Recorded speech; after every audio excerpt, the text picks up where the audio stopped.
Marcy, There's only 10 Marcy, seconds left to pick a hero. But he's been playing Clockwork in pubs. He's been playing Bounty Hunter in pubs. He's even been playing the Marana in pubs as well. And Marana's not that bad into a Beastmaster. You know, you're able to deal with the boars nice and easily. Got pretty good attack range. You can rely on Thompson to be the one to carry the game for you. The downside is, of course, you would be playing alongside a Lion, so that doesn't feel anywhere near. See what the call is going to be, T1. They've got plenty of reserve time to work this one out. Again, they have a lot of flexibility as well. 10 seconds to pick Seems your like hero. it's going to be on his hero. He's moron. surprisingly vocal for a draft. Normally he's just dead silent unless it's his hero being picked up. So you would have to assume that the play for them is putting the Morphling mid for now. So with this, it's not really a PA game, is it? I mean, it's not a bad PA game. PA Morphling might be a bit too greedy. That's my concern. Outside of the Beastmaster, though, as long as Beastmaster's dead, you don't push with this lineup. So I feel like you can get away with it. That's why Xerxia earlier today, they were able to pull off I think it was a Faceless Void TA draft, just because you were against 4 heroes that were pretty terrible at pushing. So you can be greedy, as long as it's not going to get punished. You need to identify what's going to punish you. I don't know. I'm really concerned because I feel like Talon, they have this last pick that you can go for anything on Savage. It's going to be the Pudge. Unlikely Ana picking this one up. Pretty decent, right? Like, they aren't going to have a lot of ways to be able to deal with the Flesh Heap, right? It's all pretty slow ramping up damage. Even just the Static Storm, right? If you're able to get the Flesh Heap off before that comes through, Puck, another one of those heroes that does kind of slowish damage until super later on. We've seen Makoto, though, he carries games with this Puck. Big reason why they were able to beat out Polaris in the previous part of the upper bracket going into the Dagon build. But now what could you go into this Pudge? As a position 1, they need damage. They need something that's going to carry them in the late game. Gonna be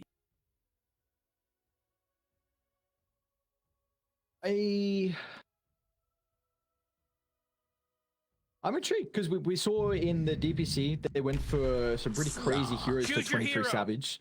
One of them gonna call the Slark. Oh, they get the Slark. I was gonna call it. That's my bad. No, that's all right.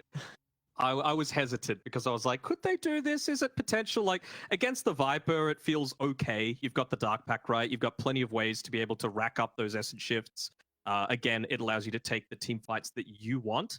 And they don't have a ton of AoE damage right now. So I feel like it's a pretty decent Slark game. The thing is, you've given now 2 great targets for Thompson to want to morph into. The Slark, of course, just adds another layer of mobility to the Morphling with the Pounce that you're able to steal. Shaker, of course, if you get into the Aghanim Scepter, feels amazing. I don't know how I feel about this. I mean, I'm preferring T1's draft as a whole, just because I feel like you've given a lot of comfort over, and I feel like the lanes are all pretty decent. But the Slark certainly does deal with the Pudge in a pretty significant way. It's interesting you're favoring T1 because I'm pretty heavily favoring Talon. I really like their lineup. I think they have a big advantage in regards to team fighting. I'm quite concerned how T1 are going to be able to take engagements unless they have an advantage early on. I think this last pick Pudge is kind of something that we were wanting in the aspect of, because Morphling is a very greedy position too. And you were saying like you could get away with it if Talon don't push. And maybe if they could shut down the Beastmaster, that would help out. But you get a position 1 Pudge who doesn't need a whole lot. It can make a lot of space for Thompson.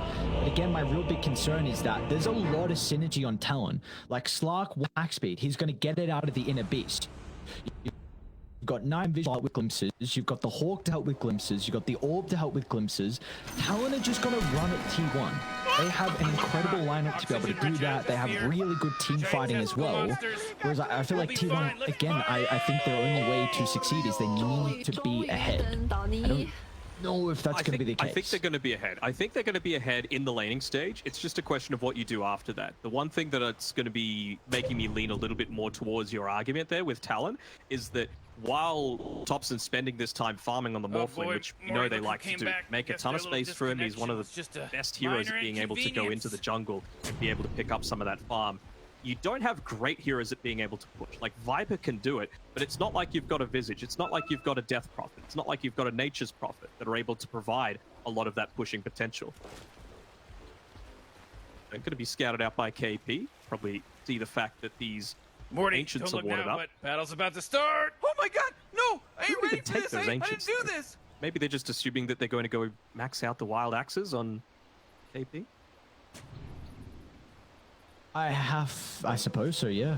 No one else would be able to take it, so maybe just trying to slow down the Beastmaster's game, which I do think like Beastmaster is a huge component to Talon's lineup. If he gets that early helm of the Overlord, that's where the push can come from, and that's where the group up can come from as well. All right, Your now potential it's on, Wraith Pact baby. as well, if that's a route he wants to consider.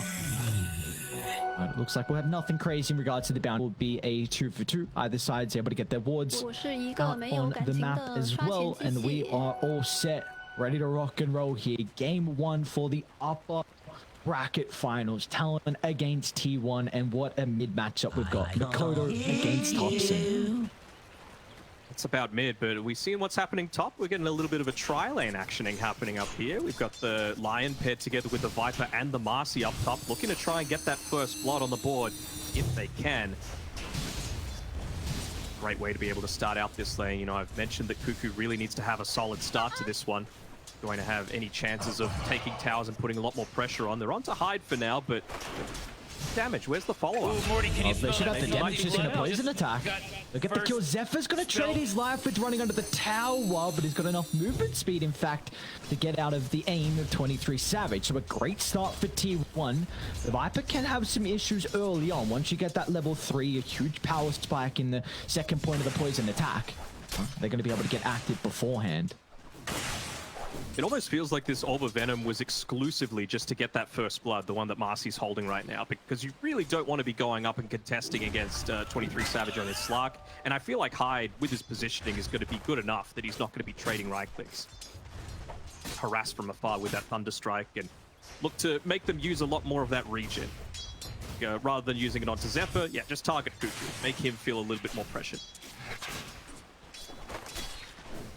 Top lane is definitely going to be a bit difficult for Talon to play this lane. Savage, of course, can always get rid of the poison attack, but it feels like the spam fire is going to be very difficult for them to deal with. The Disruptor's not a crazy laner as well, so I think this is... Safety's in a little bit of trouble. Spike on top of KP, and they should be able to get the kill. KP recognizes this, so he's going to try and do as much damage as he can, but T1 already second kill on the board. They're giving up a little bit to be able to start this game, but it's what you have to come to expect, right? When you're playing with an Earthshaker, I think he's a woeful laner. So this is always going to be the thing that happens. Ooh, tower actually gets these last hits away, so it's going to make the lane actually push out a little bit more towards T1's side, which is not what you want. I mentioned before that T1, they have the much better draft for the laning stage, and if they're going to be able to push into some of these early towers, they need the lanes to go well, which they have so far.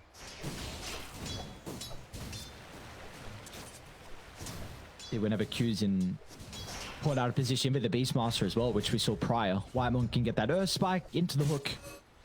A very potent combination that you need to be able to play with the Pudge, because how much damage he's able to dish out early on in the lane. And Arno, he's just free farming.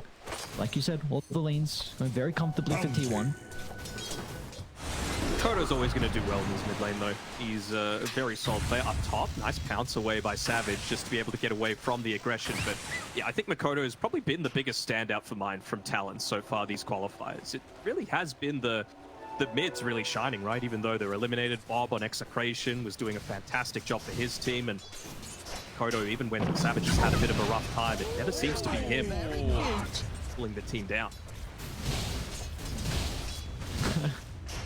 Helps him with some of the voice lines. Makoto's trying to duke up his strike. Very You can interesting take the man out of OG, but you can't take the OG out of the man. Radiant's middle Not tower is all. under attack. lane now. So we're going to be looking towards a power. They got 2 minutes until the spawn. A prize. That's where Puck really needs the advantage. And I do feel like I have this capability to be able to secure some of them. But Radiant, they don't have the worst heroes as well from being able to rotate. And we already see Zephyr try and help secure one of the water runes for Thompson. And also they'll bring Whitemon as well to take the other one away. Yeah. it's always what you need to be focusing on whenever you're up against the puck, right? You are much less capable than a Morphling. He's got Bottom a, lane. what, 4? Ana is alone at the moment. Q's got the vision from afar, another round of the axes as well as KP. He's gonna get a little bit of revenge. Beautifully done as they see that Whitemon left the lane so they could get aggressive onto Ana's pudge. Good response coming through there. What I was saying before was you've got about a 14 damage advantage on the Morphling versus the Puck, so Puck needs those bottles to be filling his mana, just so that he's able to stay ahead on this net worth. Of course, no small camp to be able to play around with anymore either, so it makes it even more vital than it used to be.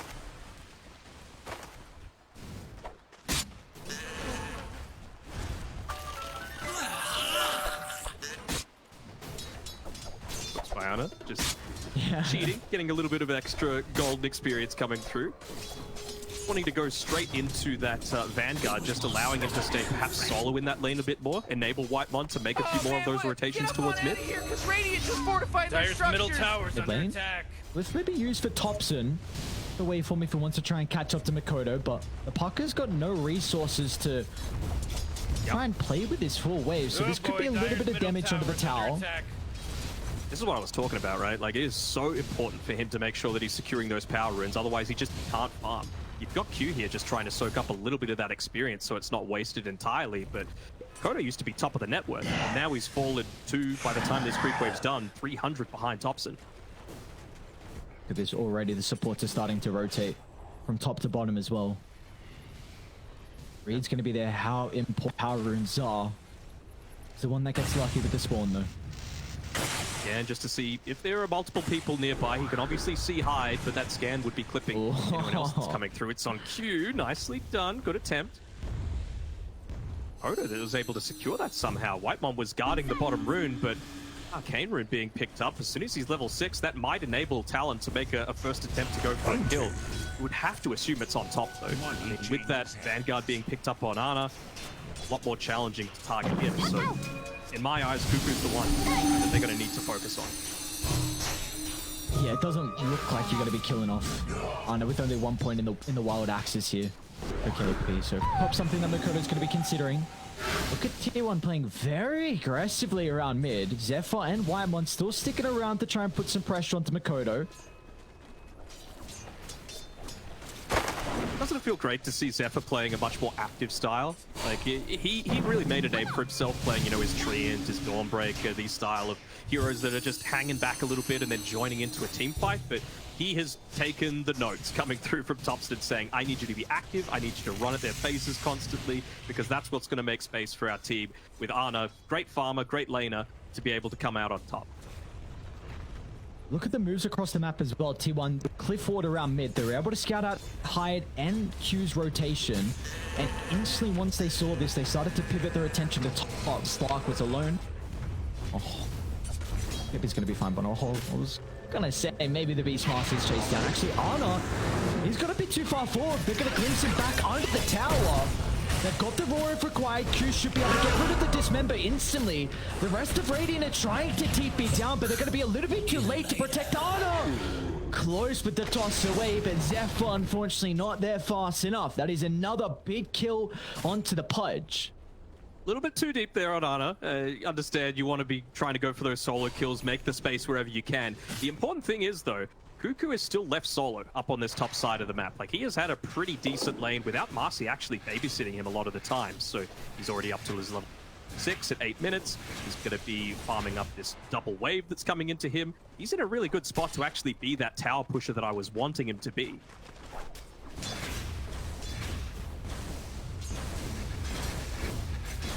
Bottom wood does scout out Whitemon, so still T1 nice read from Whitemon's going to be able to get rid of that. Doesn't look going to be able to get anything out of this rotation. Now protecting Ana with the TP back in. They also see Makoto rotating down, so the vision early on from T1 has been really on point. Gonna jump. Let's see if they got the damage to get the kill. Without the Earth Spike, they might be lacking it. The rotations are now come out from Talon. They're going to jump on forward, targeting down Whitemon for the moment. An easy kill to the line, but you need to respect Ana. The Pudge is going to be dealing ridiculous amounts of damage once he's on top of the Talon members.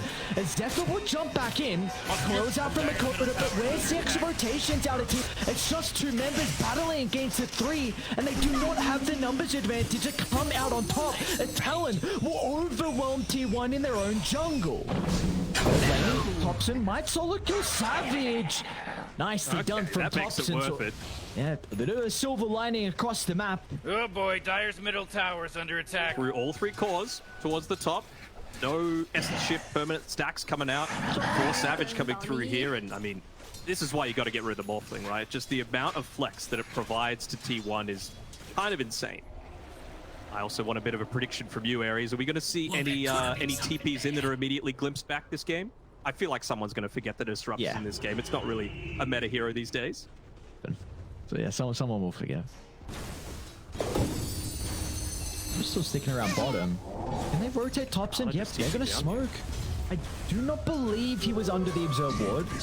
They are pinging out. They saw the invis spawn and saw that someone took it without any vision of a hero in the area, so they know that they're smoking down. I was just singing the praises of T1's wards, but that ward from Talon potentially keeping them alive.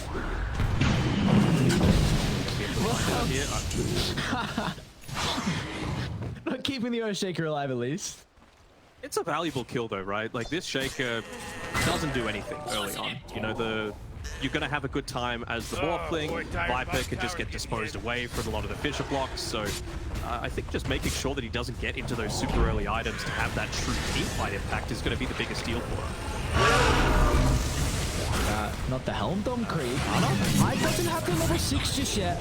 They need some TPs coming down from Talon. Oh, Hyde just got the ultimate. The experience is enough to lay the static storm down. They'll glimpse Zephyr back under the T1 tower. Another easy pickings for the side of Talon. They'll chase down the support. Perfect timing for the static storm to come out. Radiant just now, I might sound a little bit premature here, but Hyde is 3-1-3, and he's got a lot of net worth. He's got into the Arcane Boots, but is this a game where he goes Aghanim Scepter, like, really early and just commits to it? I kind of feel like it is, right? Because Morphling's going to be looking to play around that Manta style as much as he can. Morphling's going to be looking to buy a BKB to be able to withstand the eventual static storms that come out. So, I think he might be able to get a lot of success out of this. Ana doesn't get sent all the way back to the base. Nearly did. Walk on away. Look at all the information this Hawk's providing as well. Seeing that Whitemon's there to be able to punish any kind of people that are just lagging behind a little bit. Another important factor is the fact that Whitemon remains on level 4. Oh no! Oh my lord. Hobson Morphling. Uh-oh. Oh no. Just ban it. 0. Yeah, I mean, they obviously felt like they had a way to be able to address it. You can think that all you want. It might not be the reality of the situation, though. Mid lane, got a couple of seconds left until the static storm's available, but he's just looking to run into Hyde. Man, this guy's Radar spike coming through. Don't delude yourself. So now, Talon, they need to be speaking about how they're going to be able to address the Morphling in regards to this game. Potentially, hold that thought, KP. They've got a really good position to take the fight. They're going to try and get the coil. They're avoiding tops at the moment, dealing with the supporting cask, and now they can go back to the Morphling with the perfect chain control, but it's not enough. Just TP out. Thompson, he'll make it away, but still, T1, they do lose both their supports in that skirmish. Both of the supports, but both of the cores are farming, although he's already got the glimpse maxed out. So Ana just stepping a little bit too far forward. The TP's come out, and this is going to be another death onto the Pudge, and he doesn't even bring Q into the grave with him. Would have been a nice solo kill if he was able to do that, but again, like, what is this actually netting? All of these kills. At least this time around, you get the permanent agility onto Savage. That's fine. But all 3 of T1's cores are sitting at the top. You haven't taken any towers yet at 13.5 minutes. It might be going down now that this T1 tower is being hit into by the Beastmaster, but I feel like T1 still feel like they're in a pretty decent spot. Tower is under attack. coming in. Top tower's under attack. He's hanging nearby just for that glimpse if you're revealing a little bit too early on. Oh, mega kill. It's a big kill if they can get the disruptor straight away, and they will. And Zephyr's going to be able to pounce on forward as well, catching out KP on the retreat. Great defense from T1. They will lose their tower. But they're going to make sure they can catch up some of the members on Talon before they can get away. It's a lot of valuable gold coming through from a couple of killing streaks, actually, right? Being fed through. Oh, great. Might have died previously, but it's still a lot of gold. And yep, there we go. They're able to take away another one of those tier 1 towers. They're able to start invading the jungle. And a couple of these sentry wards just to de-ward the general area that they're farming around. But again, if you're maxing out the wild axes, I'm not sure who was really going to be taking these ancients anyway. Smoke off from Talon. Hobson showing mid. It's probably going to have to be a fissure into a static storm, and that's going to be exactly the case. A beautiful way for Talon to be able to set up, and they should have the damage to bring him down. Great read from Talon on how they need to execute that pickoff. Oh, yeah, man. Hyde gets the mega kill streak. He's going into the 4-staff, but give me the Aghanim Scepter, bro. It's going to enable a lot more of those sorts of plays. It's a hard call, because it is a very good 4-staff game. Yeah, but... Oh, Radiant's top tower is under attack. Position 5. I get it. Alright, well, Thompson, first death for him of the game. Kind of mentioned the question before, but now we've got a little bit more of a break. We can go back to it. What do Talon need to do to address this incredibly farm morphling? Is there items we need to see out of them? Is there maybe a different sort of play style for them to be able to deal with Thompson? No real natural spirit vessel builders, which is probably one of the main ways that you could have used to address it. Got the Mantis, the Yasha finished up, so he could go into Manta style if he wanted to, but Sanj coming through next, so I don't know. It doesn't feel like they've got great ways to be able to do it. It seems like it's going to need to be around all of these big ultimates coming back to back. At least Q has recovered his net worth somewhat. He's only 700 gold away from that Blink Dagger. 16 minutes in, so it's still a little bit slow, but you're going to have that surprise factor for the Morphling if you catch him with the superior vision that you should have. You know, you're playing with a Beastmaster and a Slark, not only giving yourself vision, but having a really hero to be able to make sure that the enemy doesn't have it on you. Dyer's top tower is under attack. It does seem like Talon having some difficulty. I see Honor under the ward. If Hero's not defending top, that'll maybe be a good indication that something's going on.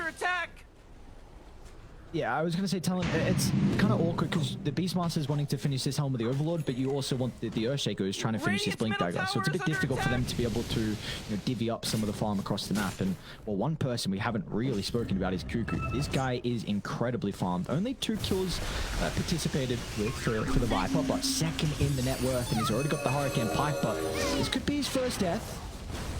Proto's going to start forcing reaction.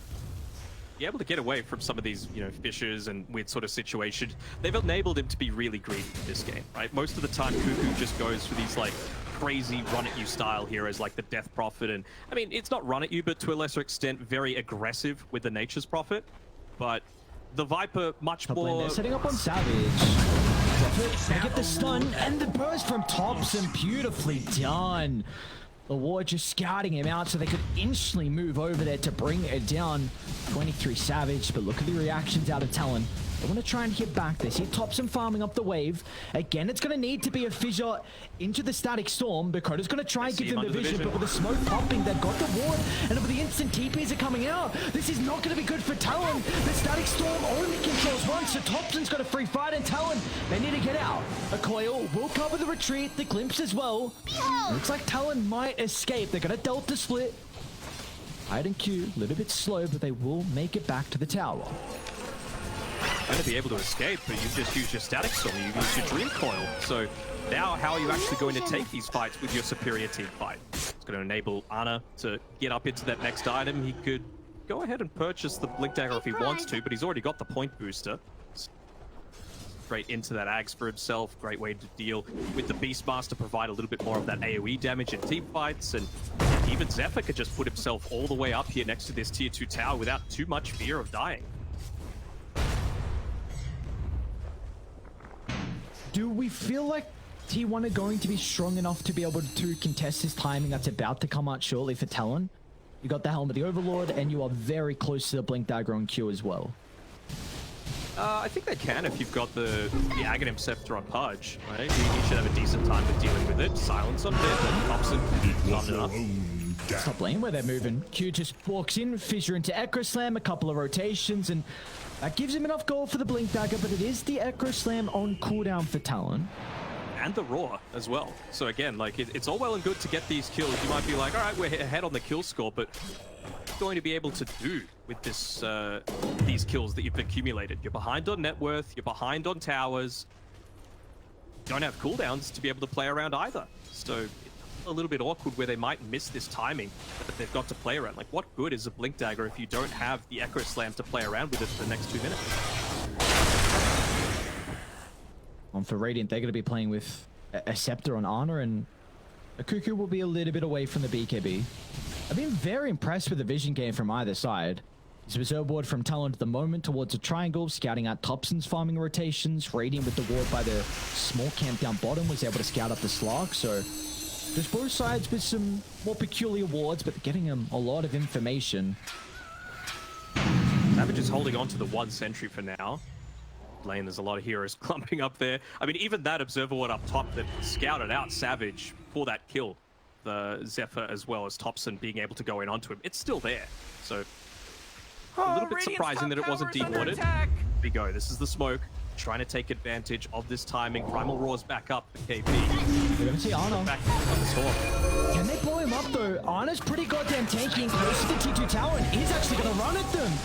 Ana lands the hook, and now Thompson's going to TP in for the Static Storm. Thompson, he doesn't get the attribute shift off, but Talon, they're not going to commit into the middle. The retreat's been called, a 1-for-1. They still actually get rid of Ana towards the back line. As high, that was enough damage to get the kill, so that will favor Talon in the end. Yeah, I think they did deal with the Helm of the Overlord creep eventually coming through there, but dodge away there on Makoto once again. But yeah, he was silenced for so long with the Static Storm, with the puck. So he wasn't able to turn off the rot and ended up actually dealing so much extra damage over to himself. Why, instead of the BKB, sorry, instead of the Blink Dagger, he's got that BKB coming through next. For Ana on the Pudge, he really wants to be able to respond to the leash, to the recoil, to the silences that are just coming through. All you really need to worry about then at that stage is the Primal Roar. Oh jeez, Radiant's courier just got killed. Scouting out a little bit. The Hawk. They just completed the BKB as well Tower is under from attack. 23 Savage, so it's a big item now to enable him just to run into the middle. He will still be very vulnerable into the instant Hex from the Lion, but without a blink from Whitemon, that could be difficult. Ana's Dismember as well is something that he has to fear. Go up high, great position to pop the smoke. They're going to wait for him to hide down. Instead, they'll turn to hide, trying to bring down to the shot dog, but they might be able to pop the Savage. Savage didn't pop the BKB, nor the Shadow Dance as well. And Cuckoo, he'll tip in for it. That frees up the pit now as T1. They're going to be able to go back and claim it. But Makoto, unless he has something else to say, a coil. Shaker, where's Shaker? They've got the Earthshaker, but he's nowhere to be seen. They're not going to jump on forward. So even though they get the one kill and a decent ultimate, there was no follow-up. It would have been amazing if he was just a little bit closer there. He has the Blink Dagger available. He was playing around the great vision that Could go for a steal. Could indeed. Seconds away from that Hawk. They're really trying to zone KP away. It's the time of perfect Thompson. Gets the Aegis, Q, his blink's getting cancelled as well, so he can't jump in with the Echo Slam. He'll finally get it off, but there is no follow-up. As T1, they get the Aegis, they get the kill onto the Earthshaker as well. A great skirmish for them. Kind of a worthless Echo Slam used as well, right? Like, not sure what the point of all that was. Maybe just some miscommunications coming through there where he thought people would be looking to connect through onto the Roche pit, but Aegis was already claimed. There's no real point to do that, and now you've respawned, you've still got that Blink Dagger, but again, it's going to be a good 100 seconds until you can have any impact with it. Go. Timing. They're onto Makoto. Whitemon with the instant stun. That's the blink reveal. Oh, no. Hobson is in incredibly deep. Savage is going to bounce. They've got the roar as well to hold him down. He doesn't get the attribute shift off. A couple of cores getting a little bit too antsy here in this upper bracket finals. Thompson, right? He plays on the edge. He realized that he had the Aegis and was going for that little bit of extra farm. That's why they were able to build up this net worth lead that they've got right now, going between 4 and 5k. But, you know, sometimes you can just go a little bit too deep. Static Storm and Primal Roar had to be used for it. Shadow Dance, but I want to say it was worth it. But you're still getting a kill onto the Kodo. He does feel like the one that's keeping him in this game right now.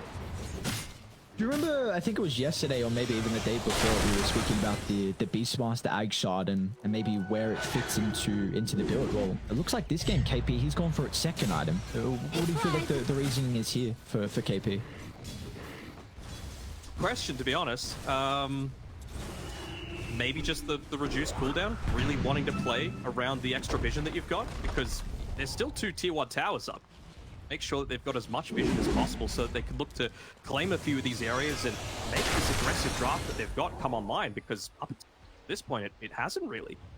Permanent Agi stacks, taking, again, 1 tower with a Beastmaster and a Helm of the Overlord at 25 minutes. Not what you want in a challenge. Oh no.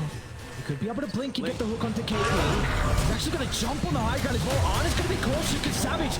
No hesitation for the use of the BKB. He's going to be able to stack up the entrance, but he's on the wrong side of the fissure. Savage just can't continue to right click. As T1, they jump with Arna, making sure that no man will go in alone.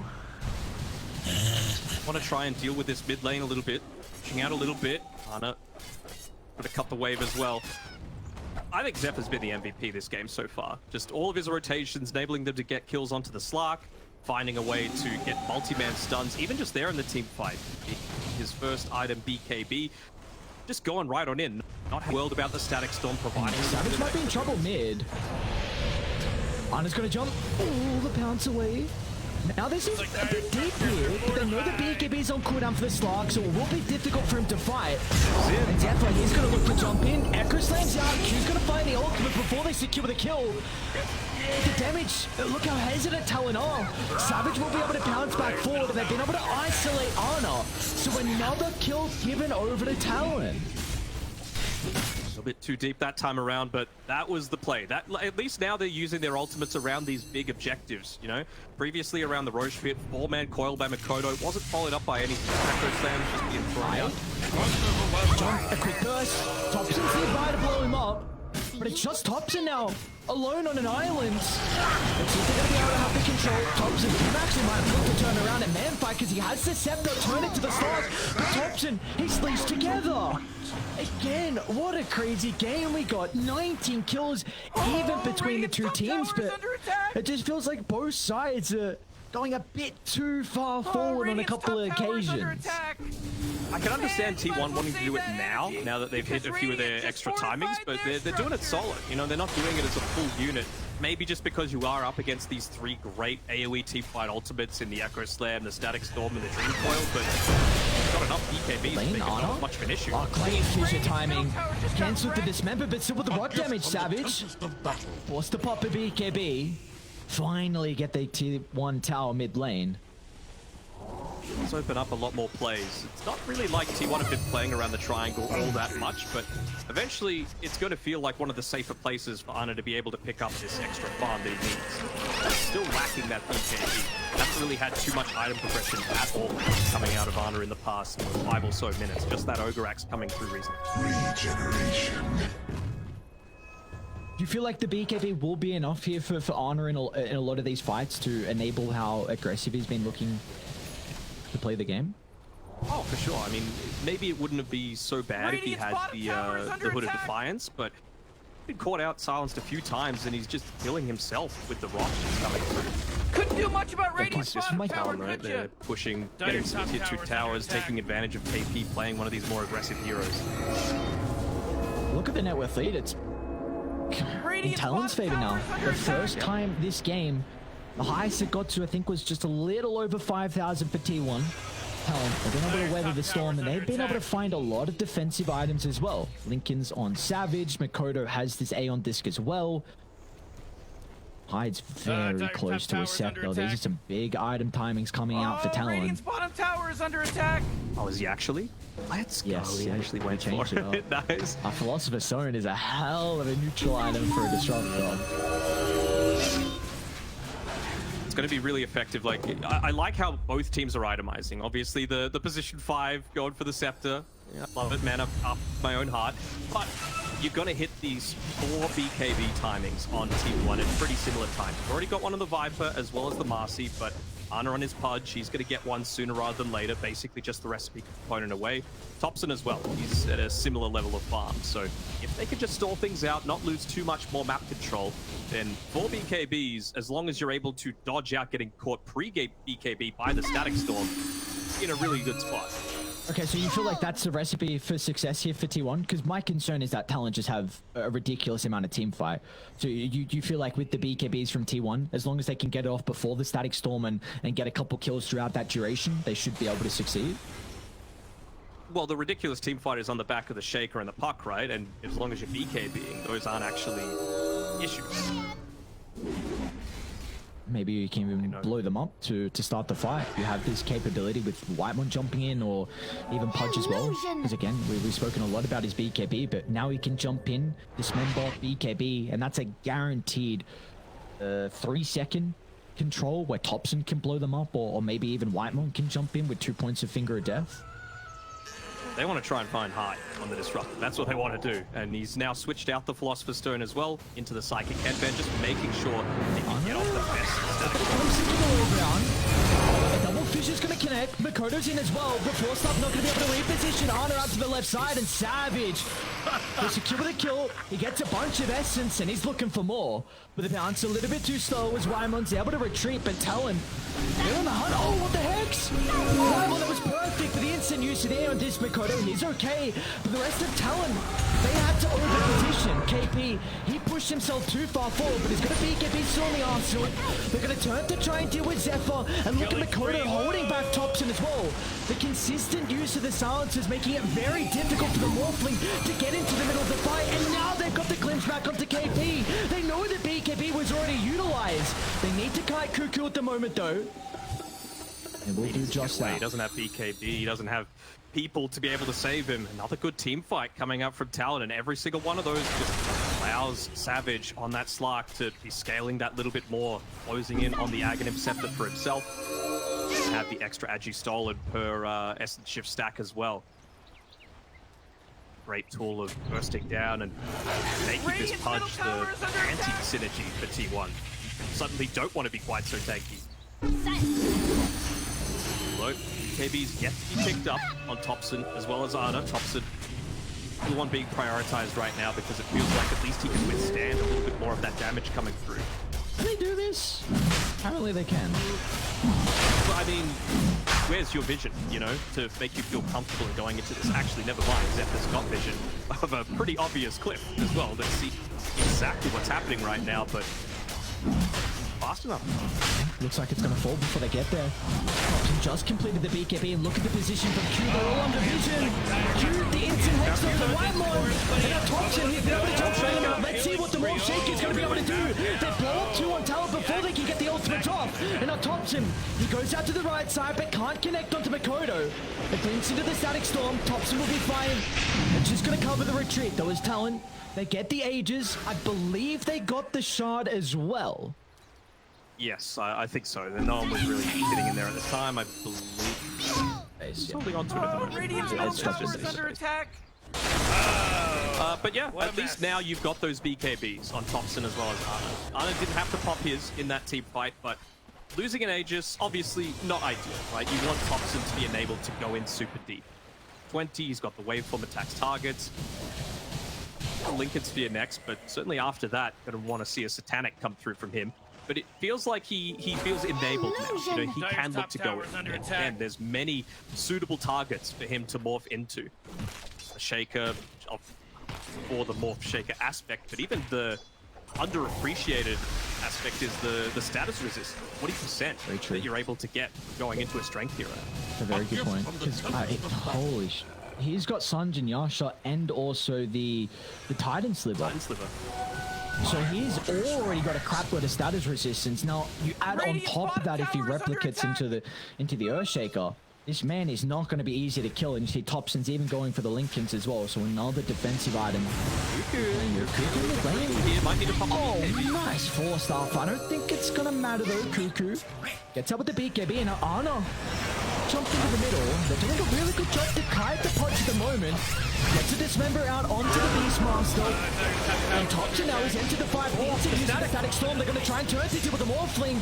It gets the attribute shift off, and I don't think they're going to have the damage to kill off the Morph. Thompson survives, but the rest of Talon, they need to get out now. They committed a lot of ultimates as Makoto is in trouble. Whitemon. Hex down, blown up thanks to Whitemon. Beautifully done on the line. You brought it up in the draft.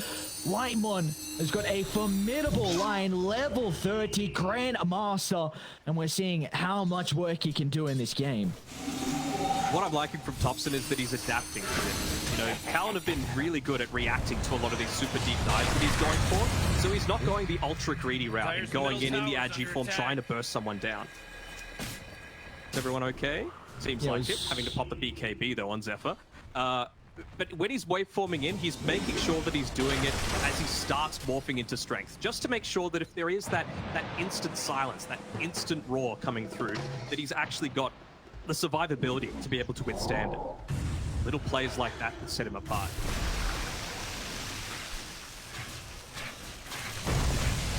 Oh, that's a very aggressive land. Ana's got the rest of the team starting to connect.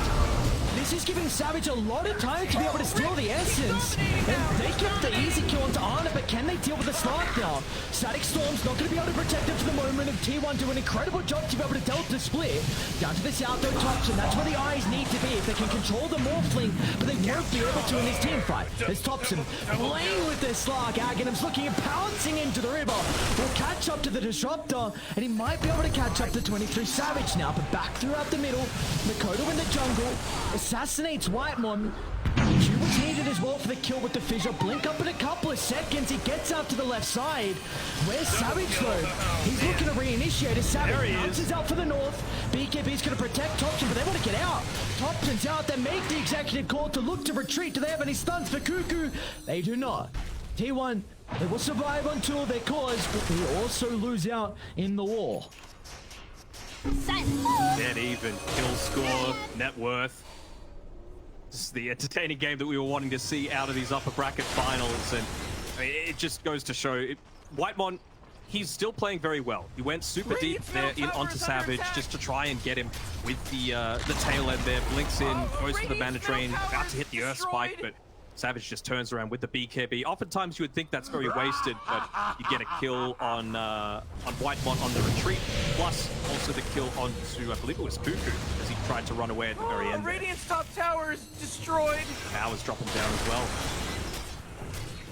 Very clear that Savage needs that basher coming through. There's been a few times too many that they've just been able to waveform TP away or rebound TP away under the cover of the BKB. Not anymore. Guys, you still have an Aghanim shard in the base. Someone eat it. What's going on? To get it. Oh, Radiant's top tower is under attack. I think you give it to Disrupt. Look, I don't particularly It's know. not Looks as like good as it used Makoto's. to be. Definitely not, but I feel with Slark it might have a Radiant's top little bit of tower is value. under attack. Got the enchanted quiver on the puck. Nice one. Good look to go in Oh, as well. Radiant's top tower is under attack.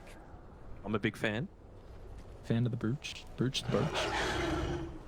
Smoke up from Talon. Oh, Radiant's Wandering top tower down is under towards attack. T1's bottom jungle. No one is home though. Great read from T1. They're going to look to be able to get out. They push down bottom and force Talon to show very shortly. More than likely, someone's going to look to take the outpost as well. So then, what can we expect out of Cuckoo in this fight? Because he's been pretty silent this game. Like 1-0-9, still flawless out of the Viper. But what is his role in the team fights? Honestly, survive feels like the big thing that he needs to be looking to prioritize right now. Like, he didn't go for the Viper Strike DPS. He's gone for the poison attack slow. Now he's finished up the AC as well. So it's really just more about making sure Ana doesn't get blown up to provide a little bit more sustain and even the damage component through to Thompson.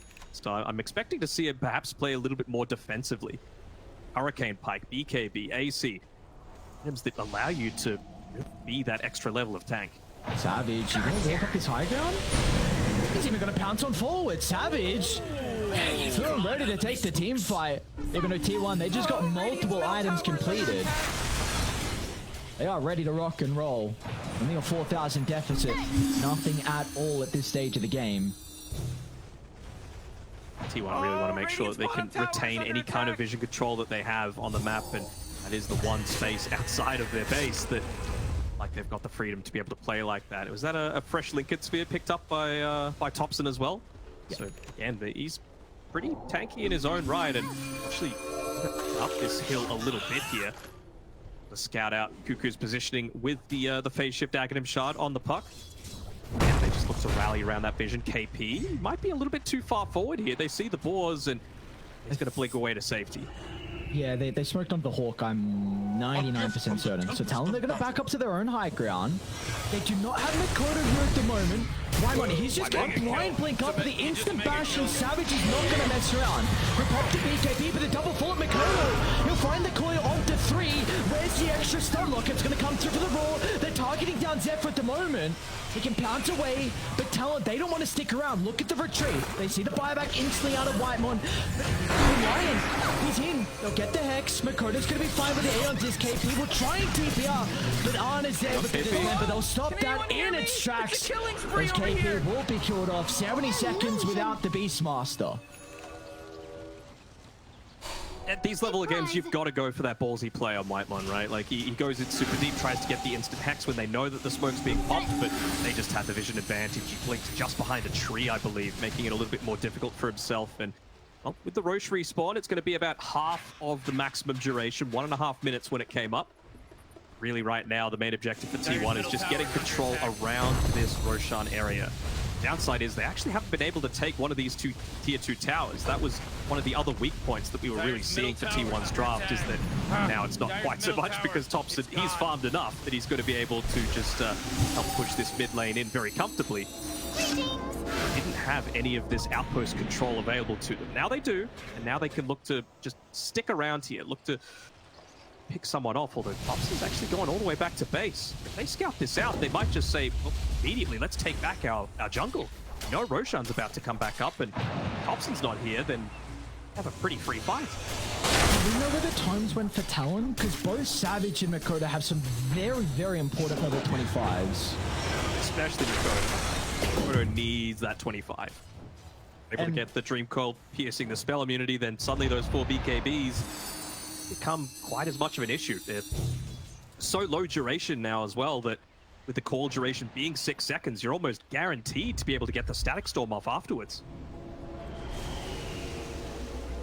I'd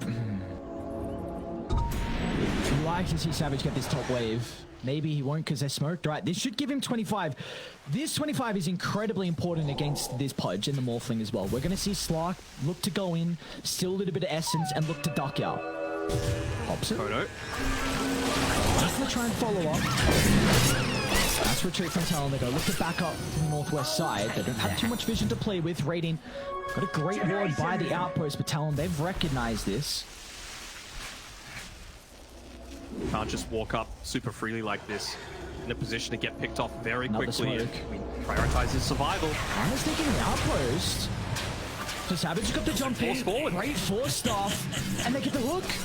Choosing trouble now. I don't know what they're going to be able to do to be able to protect the Earthshaker. They'll try and chuck up the Death Shroud, but Q's gone. He doesn't have a buyback. This is a vital team fight. Without the Earthshaker, they might be in trouble with Savage. Early use of the Shadow Dance. He's going to look to retreat. He gets the bounce, but they're going to block out the escape, and now they should be able to secure a kill. As Savage goes down, they're trying to catch up to Mikoto. Thompson with the lead, just shy of getting the connection. As Mikoto should escape, but they're ready to force some buybacks now on T1. Yeah, and they don't know that they've only got one available on the Slark as well, so very happy to see that it's not coming out from these supports. I'm very confident going forward, and back actually. Tire's middle A little bit of memes coming through there saying, I don't think we need to be diving that deep, but the plus side for T1 is that Roshan is respawning as well. Just have a look at this. I mean, the hook like that just sets up the team fight so effectively. We're able to just pop the BKB. Again, Puck wasn't quite yet level 25 before that, so maybe you put the Dream Coil out there onto the Pudge and enable your Shaker to be able to get back, and then took out those supports one by one. Makes the team fight so much easier for T1 after that stage. It's like Talon are in a position where they just have to give up this Roshan. They shot it down as well. So this is his third Rosh given over to T1. Ages onto Thompson. Refresher? Hello? No one wants. Anyone? Yeah, they want to make it a fair game. I don't know, it seems like a pretty fair game so far. They're pretty even. I thought Thompson was going for it. But nah, So did I. I mean, if there's anything that... Having all of these active items as well as morphing into a Slark and having to press all of these buttons plus having a refresher is like a nightmare for me. Like, I have boomer hands and boomer brain lately. Yeah. Like, I'm good at the macro play. I'm good at the overall strategy, but if you ask me to press like more than 3 buttons every 5 seconds, nah, it's not going to happen. We have some important 25s. Thompson with his, the waveform charges, and Puck has completed his as well. They might just look to try and trade here. Talon shoving out bottom. It's not the glyph though on T1. They have the ability to be able to push perhaps a little bit quicker. Oh, Radiant's bottom tower is under attack. Gonna be the one coming back though. White one scout out the Roche pit. You have to leave this top jungle very fast now. Talon look to reclaim this. No stragglers are there at the moment, so they will be okay. Saw Thompson get picked off previously. That was first Roast. That was ages ago. Not gonna happen this time. See kind of the positioning. They see... You need the Beastmaster there. You need the Slark there as well to be able to do that. Thompson actually gets his courier killed with the TP scrolls on it, so he doesn't actually have a way to be able to get back if there is any other pushing happening around the map. But Makoto, he might be able to solo kill the Lion, but the Ward of the High Ground is an easy kill off. A kill off Whitemont, and he'll get out as well. Oh, Makoto. Oh, this is why you give the man the Puck and another courier. Oh, Makoto. He's legit just carrying them, man. He's doing such a great job. Savage, he'll get the pounce connection. Bash is out with a chain control from Q. They're going to be relying on the hook, but it clips onto Savage instead of the Viper. And there's no way they can protect Mr. Cuckoo. It's Talon. What a beautiful play for them. Down the third Roche advantage. They're just pulling them everywhere across the map, forcing T1 to make mistakes when you wouldn't expect it. And you're happy enough to commit that deep because you had the vision on this cliff to the south side of the Radiant Outpost, and they knew Thompson didn't have a TP. So they were like, let's commit on. We're not going to lose anything. Savage just wants to steal some essence. Nice hook. Get them out. Still can't believe the refresher shots inside the pit. Good. What turns the game? You never know. These two teams are damn close. Both would be worthy group stage representatives, and for the one that doesn't get through, going to mean that you know, those last chance qualifiers are super spicy too. So Makoto, he's up to level 26, so he's got the Dream Core piercing the magic community. We've got the overwhelming blink, so a great way to be able to cancel out some of these blink daggers that you've got on T1 too. Quickest fingers aren't going to be able to respond to that. Q, go in the pit. For some reason, for no reason, just go, just walk in. And just have a look. I like that pick up of the Aeon Disc and the Shadow Blade as well. A lot just to help with his positioning, because he is incredibly important to Talon's team fight. A lot of the chain control. Have very, very good vision.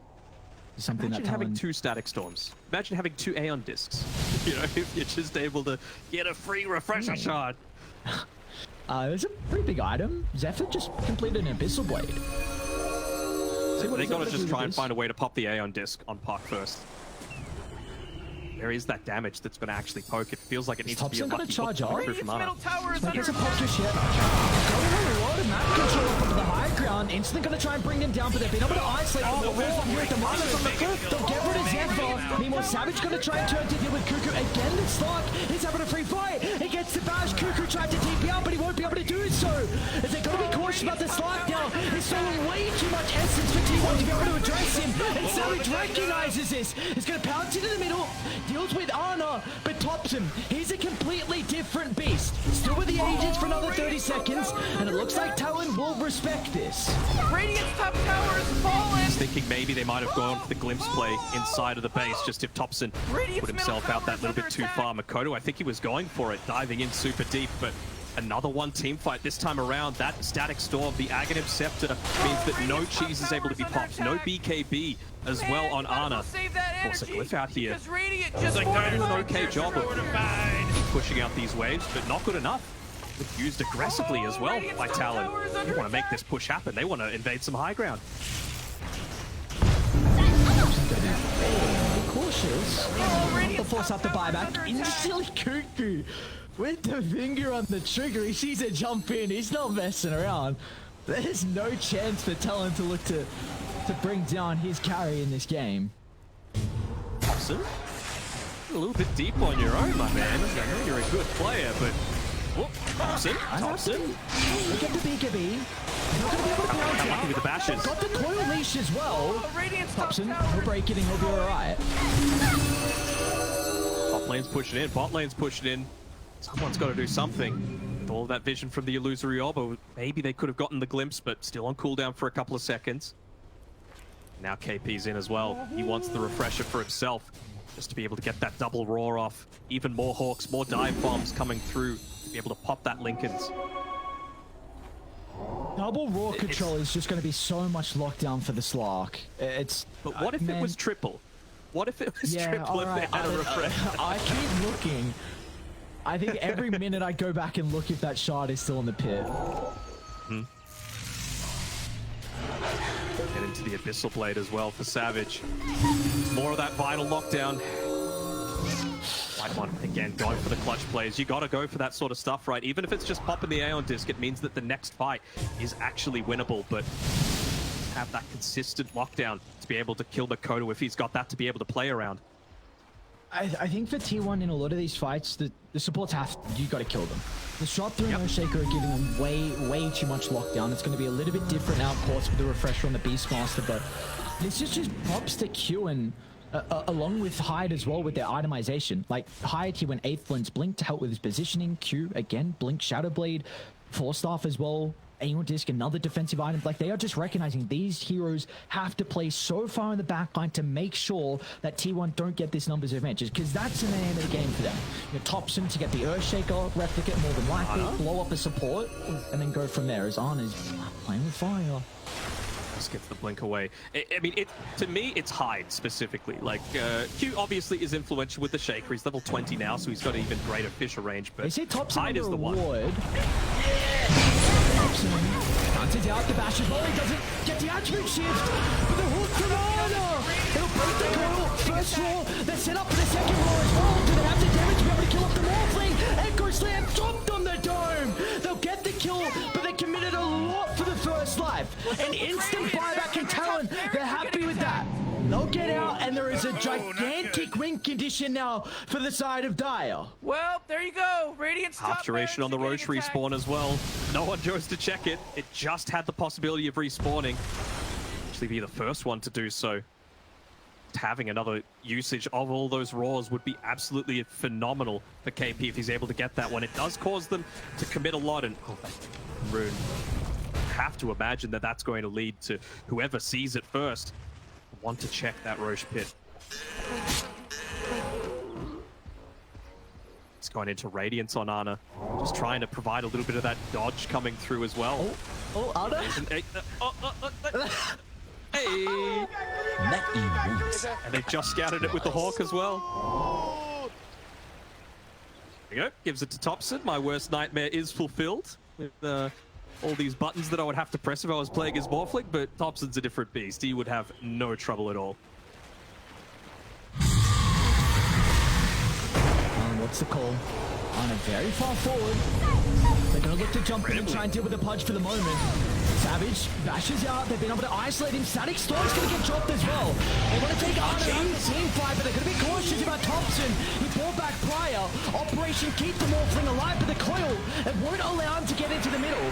Talon, the disciplined gameplay. As soon as they see the buyback, they're going to look to retreat. But in fact, Makoto is into the middle. And Aeon Disc will buy him some time. He's able to get out to the left. Meanwhile, inside the river, Anna on his own. Just brought back.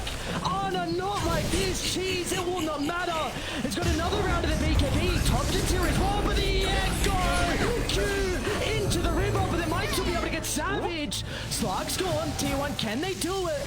At 3 against 5, Thompson against the world. Dakota should be able to kill up the line. But can they catch up to the Morphling? That's right. Gonna look to TP out of the triangle. They don't have any vision of the Morph at the moment. But Thompson will escape. But Talon, into the Roche they go. Now it's the safe play for sure, especially with Savage buying back. Level 28.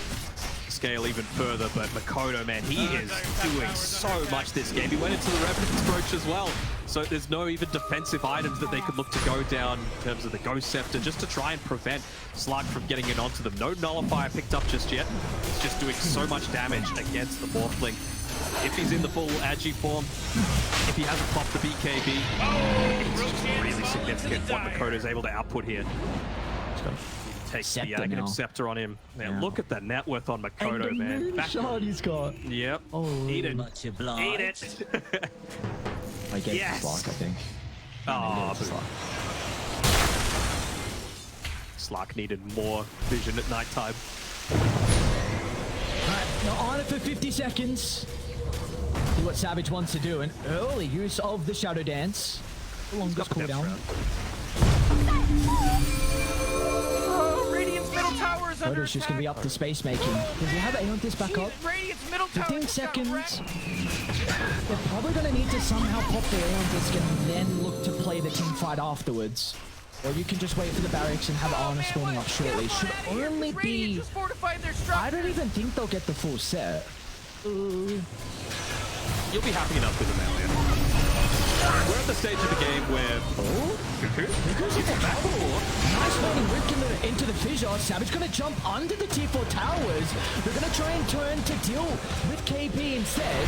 The Air just protecting up the Beastmaster for the moment. They're going to toss him back inside the base. KP protected with the cheese, but he's falling lower and lower. They can't even kill off the Beastmaster though until Ana jumps into the middle. They've got the damage finally to secure the kill, but Savage is out to the right side.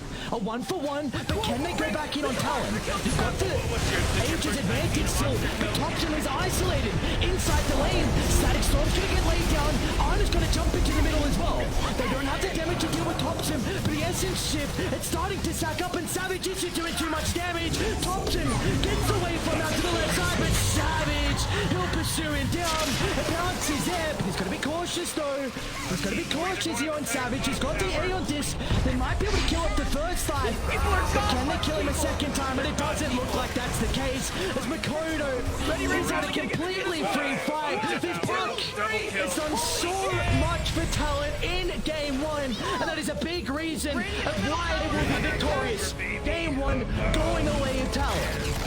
Makoto beyond godlike. The old greedy mid that...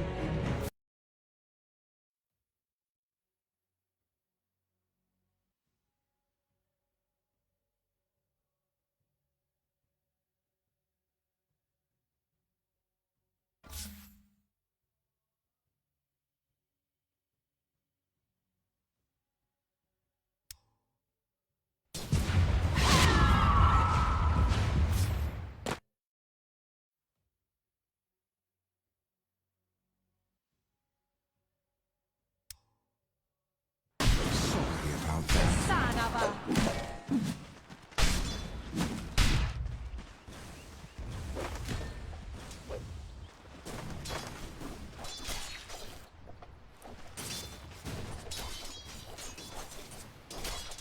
Oh, Dyer's carrier just got killed.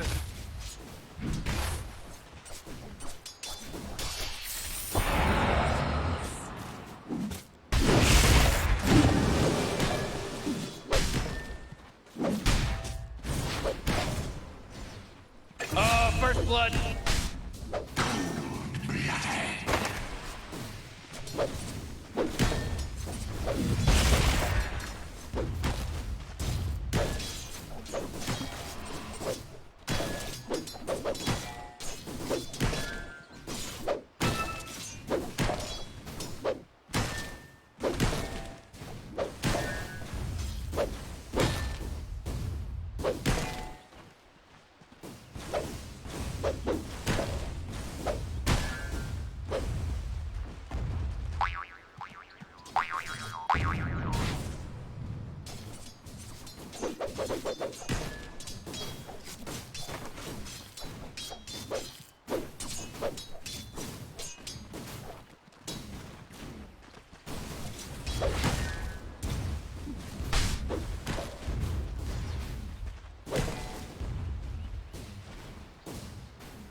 Oh, Dire's courier got killed. Are you kidding me? Weak.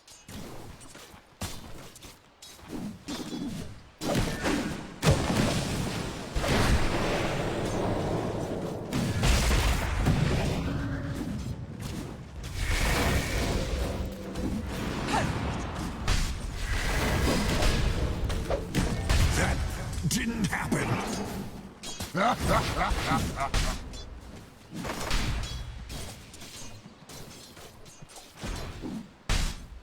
Are you kidding me?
Oh, Radiant's top tower is under attack.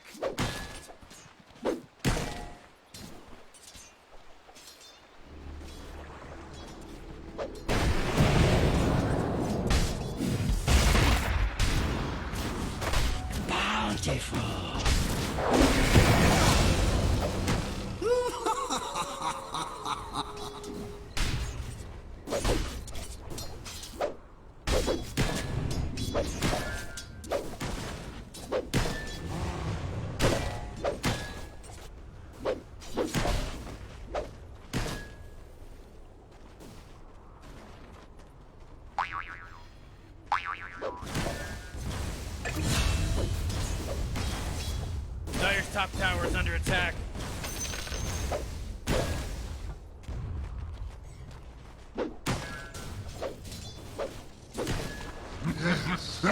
This will do just fine.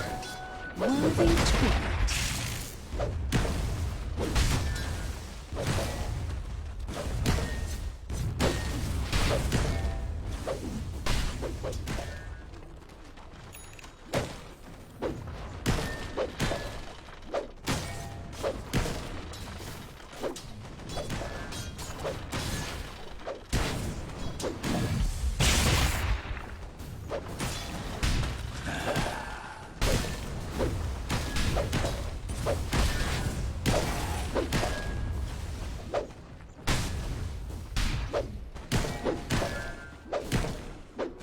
The prize is mine.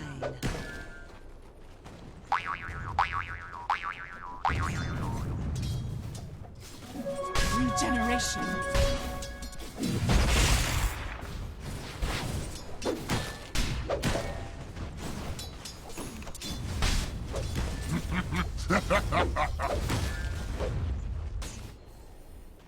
Dire's top tower is under attack.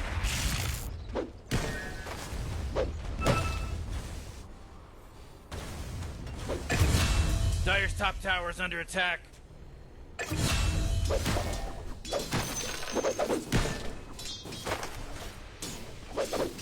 I take what I please. Radiant's middle tower is under attack. Radiant just fortified their structures. You know what I'm talking Dire's top about? tower's under attack. Ooh, Dire, you gotta fortify them their structures. Good work. Dire's top tower's under attack.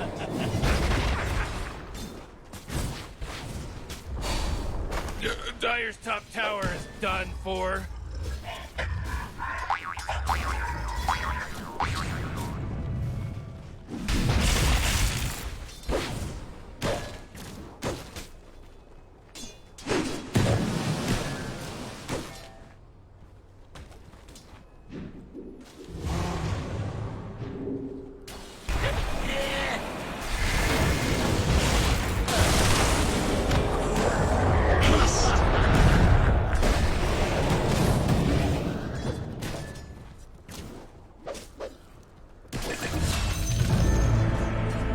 Oh, next time, try not to die.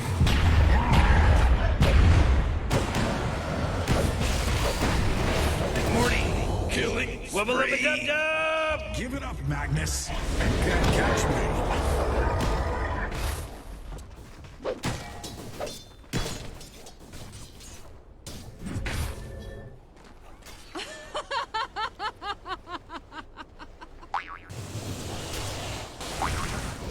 Oh boy, Dire's middle tower's under attack.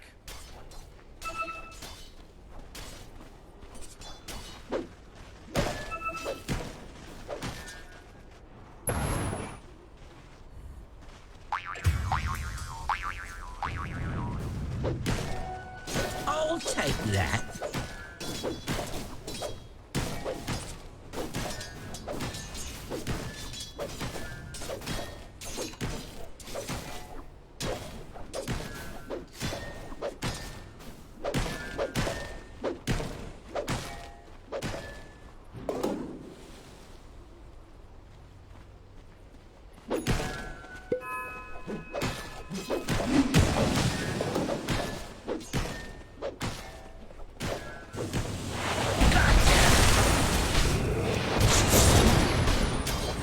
I want a rematch.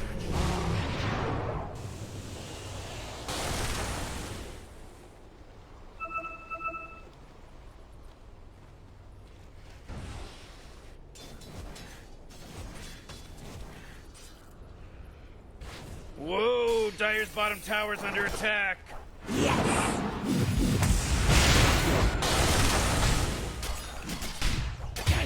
Oh, jeez, Morty, they're going after Dire's bottom tower. That force field leads me to believe that Dire just fortified their structure. Dire's bottom tower's under attack.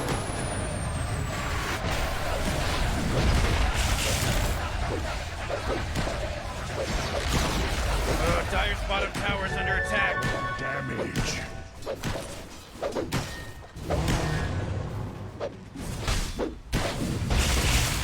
I take what I please.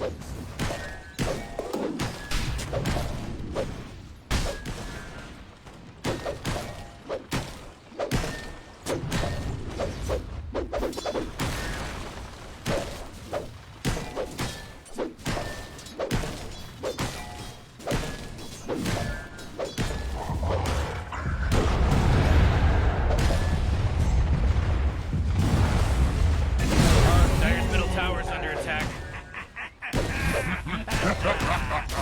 Radiant's bottom tower is under attack. Dire's middle tower's under attack. Dire's middle tower, it's gone. Oh, Radiant's bottom tower is under attack.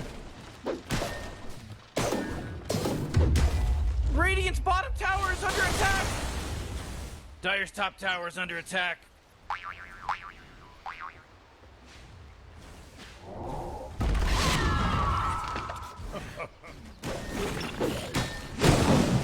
Oh boy, Dire's middle tower is under attack.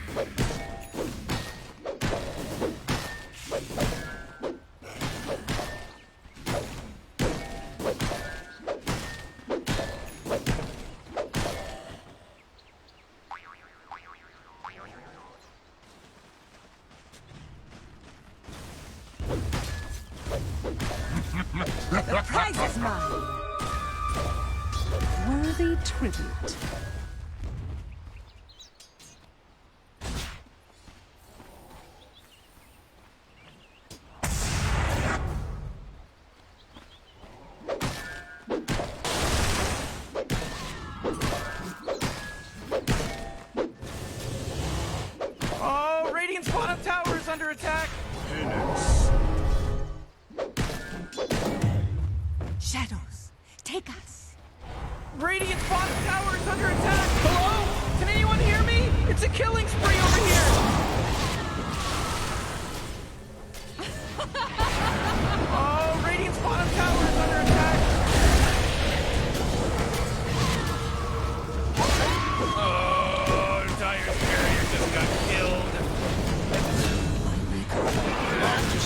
every one of your puppets, Chen.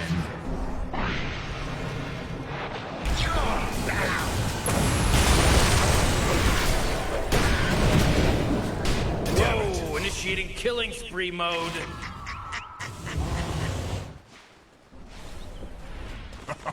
What did you expect? Oh, Radiant's bottom tower is under attack. Way to go! Radiant's bottom tower is completely gone.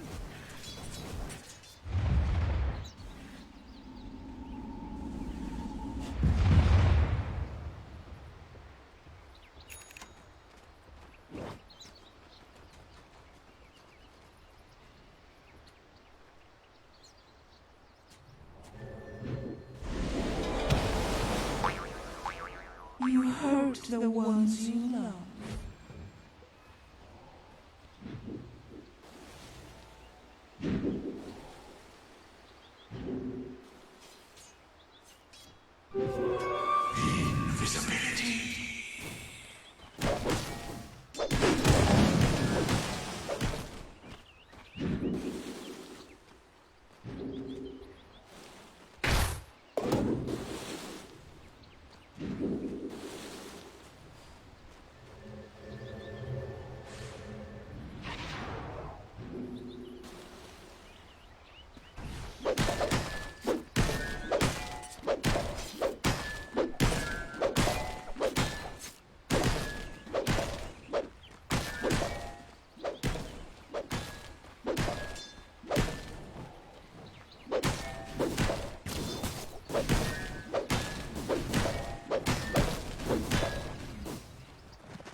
Radiant's bottom tower is under attack!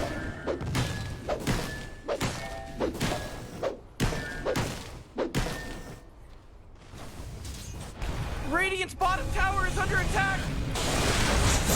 Losing my voice. My thrift rewarded. Oh, Radiant's bottom tower is under attack! Jeez, he's dominating! Oh, jeez, Radiant's courier just got killed! Repent. Then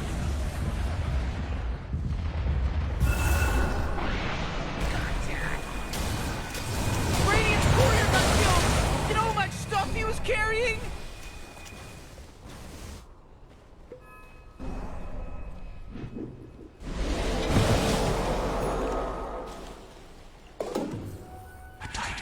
Oh, Radiant's bottom tower is under attack!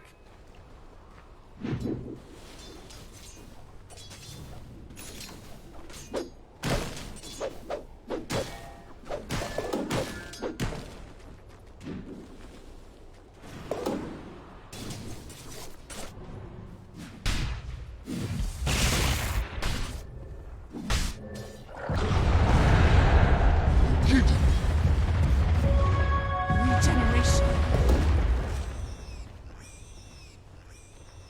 Radiant's bottom tower is under attack!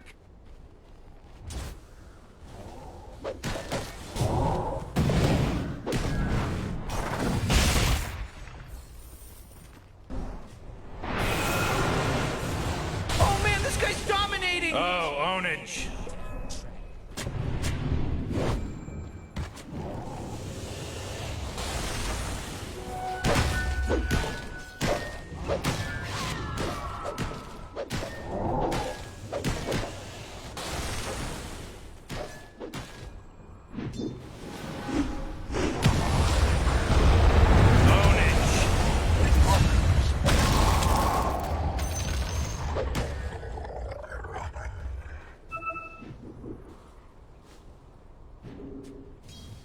Radiant's middle tower is under attack.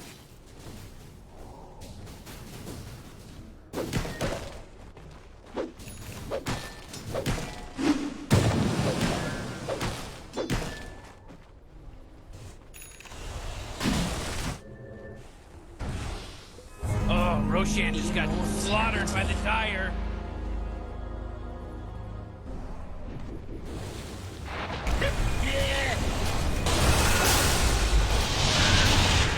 Oh, Morty. Uh-oh. You better hold on to your hat because now it's a mega kill. That's 5, baby. 5. There's no accident anymore. This isn't an accident now.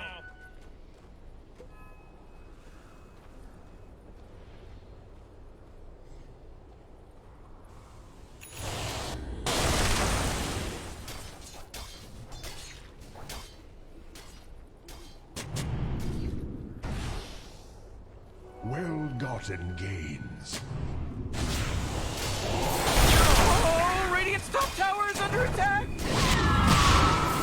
Oh, Radiant's top tower is under attack. Radiant's top tower is fallen. Oh boy, Dire's bottom tower's getting hit.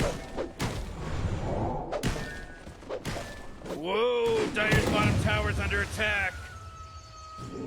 Illusion. Oh, Radiant's top tower is under attack.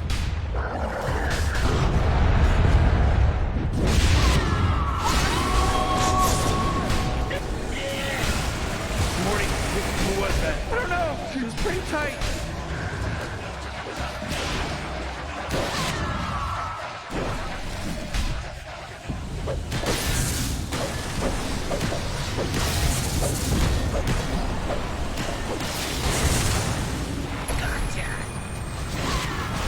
Whoa, mega kill. Uh-oh. Haha, mega kill.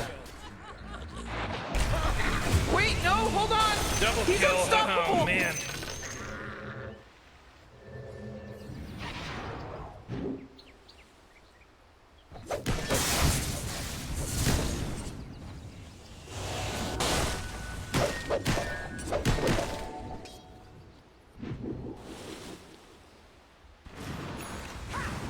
Oh, Radiant's middle tower is under attack.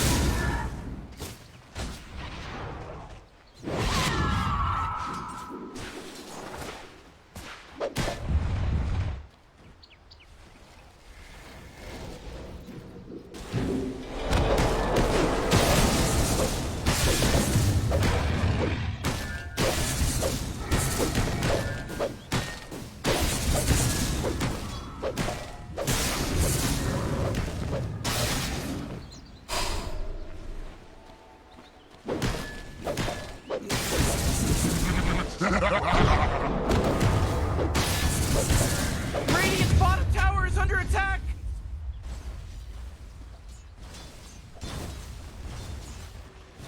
Ah, Morty. Can you smell it? The smell of freshly slaughtered bodies. Invisibility.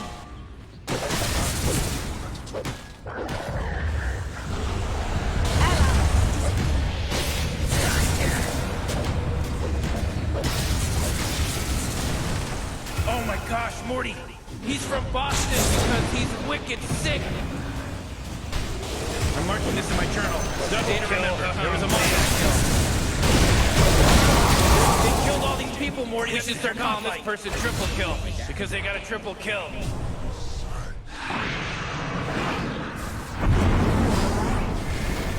Oh, Radiant's top tower is under attack. Oh, Radiant's top tower is under attack. His brain is so big.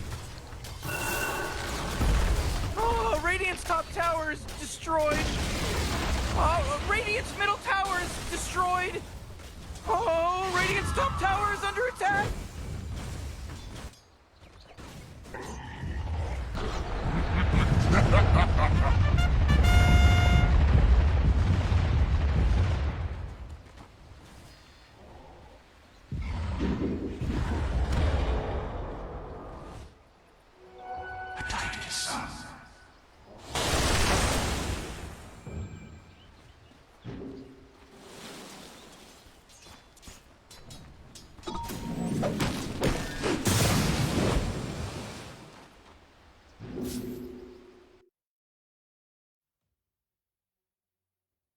Whew, I'm Radiant pretty team ban. comfortable with it being a position 1 void. Maybe, I mean, now into the druid, you could be.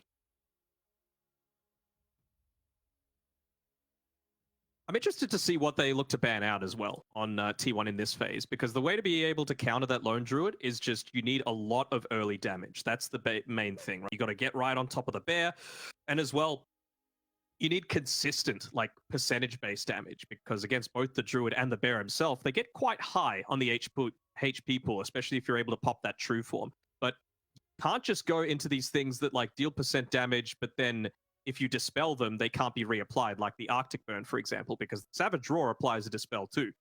See how they're going to look to address this. Faceless Void on his own does a decent amount. It's honestly almost worth chronoing just to be able to kill a bear, to be honest. But I'm going to need to see some supports that are able to deal that damage very consistently. Phoenix isn't necessarily the best option, just because you've got a crazy amount of attack speed. You're already going up against a Marcy as well that's going to be able to deal with the egg pretty convincingly. So what is T1 going to look to ban out to make sure that's not a factor? Maybe Snapfire gets banned out now? Snapfire. Trying to take a look at the other game that T1 also ran the Lone Druid. The second phase of bans was Bristle, Wyvern, and the Pangolier. Won't have to worry about the Bristleback here. Are you considering about the Wyvern? Because Talon can put the Enchantress. Okay. I'm not the biggest fan of the Wyvern this game. I know Lone Druid is like, actually you are against a lot of physical, I suppose, but you've got a very good position 1 player on that. Where is this Lone Druid being played? Because Ana really doesn't play that much Lone Druid. He played it last time and he looked incredible. He went 11-0 and 8. I think it's Ana's hero. Okay, well, all I know is from some of the chats that we've had, Lone Druid was never in Ana's hero pool back when he was on OG. Like, specifically, they were like, oh, let's pick this one. Like, that sort of extent. So if he's been able to prack up on maybe his 4th or 5th Sphyrth coming through and feels like he's confident with it, then, yeah, go ahead and pick it. But we'll see how it ends up turning out. As for Q with his hero, I think maybe a Hoodwink could look to come out. I just want something else that's going to do damage into this Chronosphere and something that's going to provide a little bit of that lockdown. High damage. Even a Quap, potentially. You know, Q plays the position 4 Quap occasionally, and you've got that potential to flex it to mid. It's another one of those lane dominators, so something that Makoto could look to take advantage of as well. That damage that I was talking about with the Zeus band. You see Talon at the moment are putting a lot of emphasis on trying to protect the Faceless Void. Beastmaster, Viper, both banned out. Incredible laners versus the Void. Do you feel like they need to maybe consider something like a Visage here? Visage Marcy pairing is really strong in the lane. You've also have, I believe, some synergy with the Lone Druid as well, where you can just look to end the game incredibly fast. It's a possibility for sure, but I mean, Enchantress is also, it's a nice band, but like Enchantress is really good at being able to deal with it. So I was thinking maybe it wouldn't be as much of an issue, but I could completely understand just not wanting to be concerned about it and perhaps trying to take the game into a little bit of the later stages. So you were mentioning the Hoodwink as a support to be able to dump damage inside the Chrono. Is there another one you could be considering here for Talon? The Quap that I was talking about before, maybe the Mirana a little bit as well, but you don't exactly have the greatest setup for it. Ekis, perhaps, but I feel like you're a little bit too, not passive, but it's just not the greatest response to a Lone Druid. He's going to be able to run you down a lot of the... Could we see maybe a Pango coming out from Talon somewhere throughout this draft? Banned. Whether it... Ah, yes. It's banned second phase. That's why we won't be... That is why we will not be seeing it indeed. We'll see the Primal Beast instead. So Talon, some flex potential here. Trying to see if they played it so far. I'm not sure if they've that I can see. Give me an oracle. Give me an oracle. Dazzle. Not Invoker. feeling as strong about it. Okay. Do you think they were wanting to take this away from Makoto as well? Because he's got a very good invoker too. Yeah, potentially. I think you could consider something like a Conquer here for Talon. One of the better matchups versus the invoker. Just don't care about having mana because you've got the Tiebringer. Yeah. Some And early just being able to damage. get on top of the invoker is really nice with the X as well. Can build into the armor, which is nice versus a lone druid. Little bit of damage inside Chrono, nothing crazy if you want to chuck the boat in. But I'm just kind of thinking the matchup into the invoker. Looking to see picked up here. I want to know if this Primal Beast is a 3 or a 4. Because in my eyes, Lone Druid and Dazzle, there's nothing really stopping the beast from just charging in and then trampling you down, right? That's why I wanted the Oracle. Not only just for the Fate's Edict aspect of negating all that magic damage, but it's also you're against a Faceless Void. So if he jumps in and chronos someone, they would have been able to have that save through with the False Promise as well. Can't you just Savage roll the Primal Beast in the lane?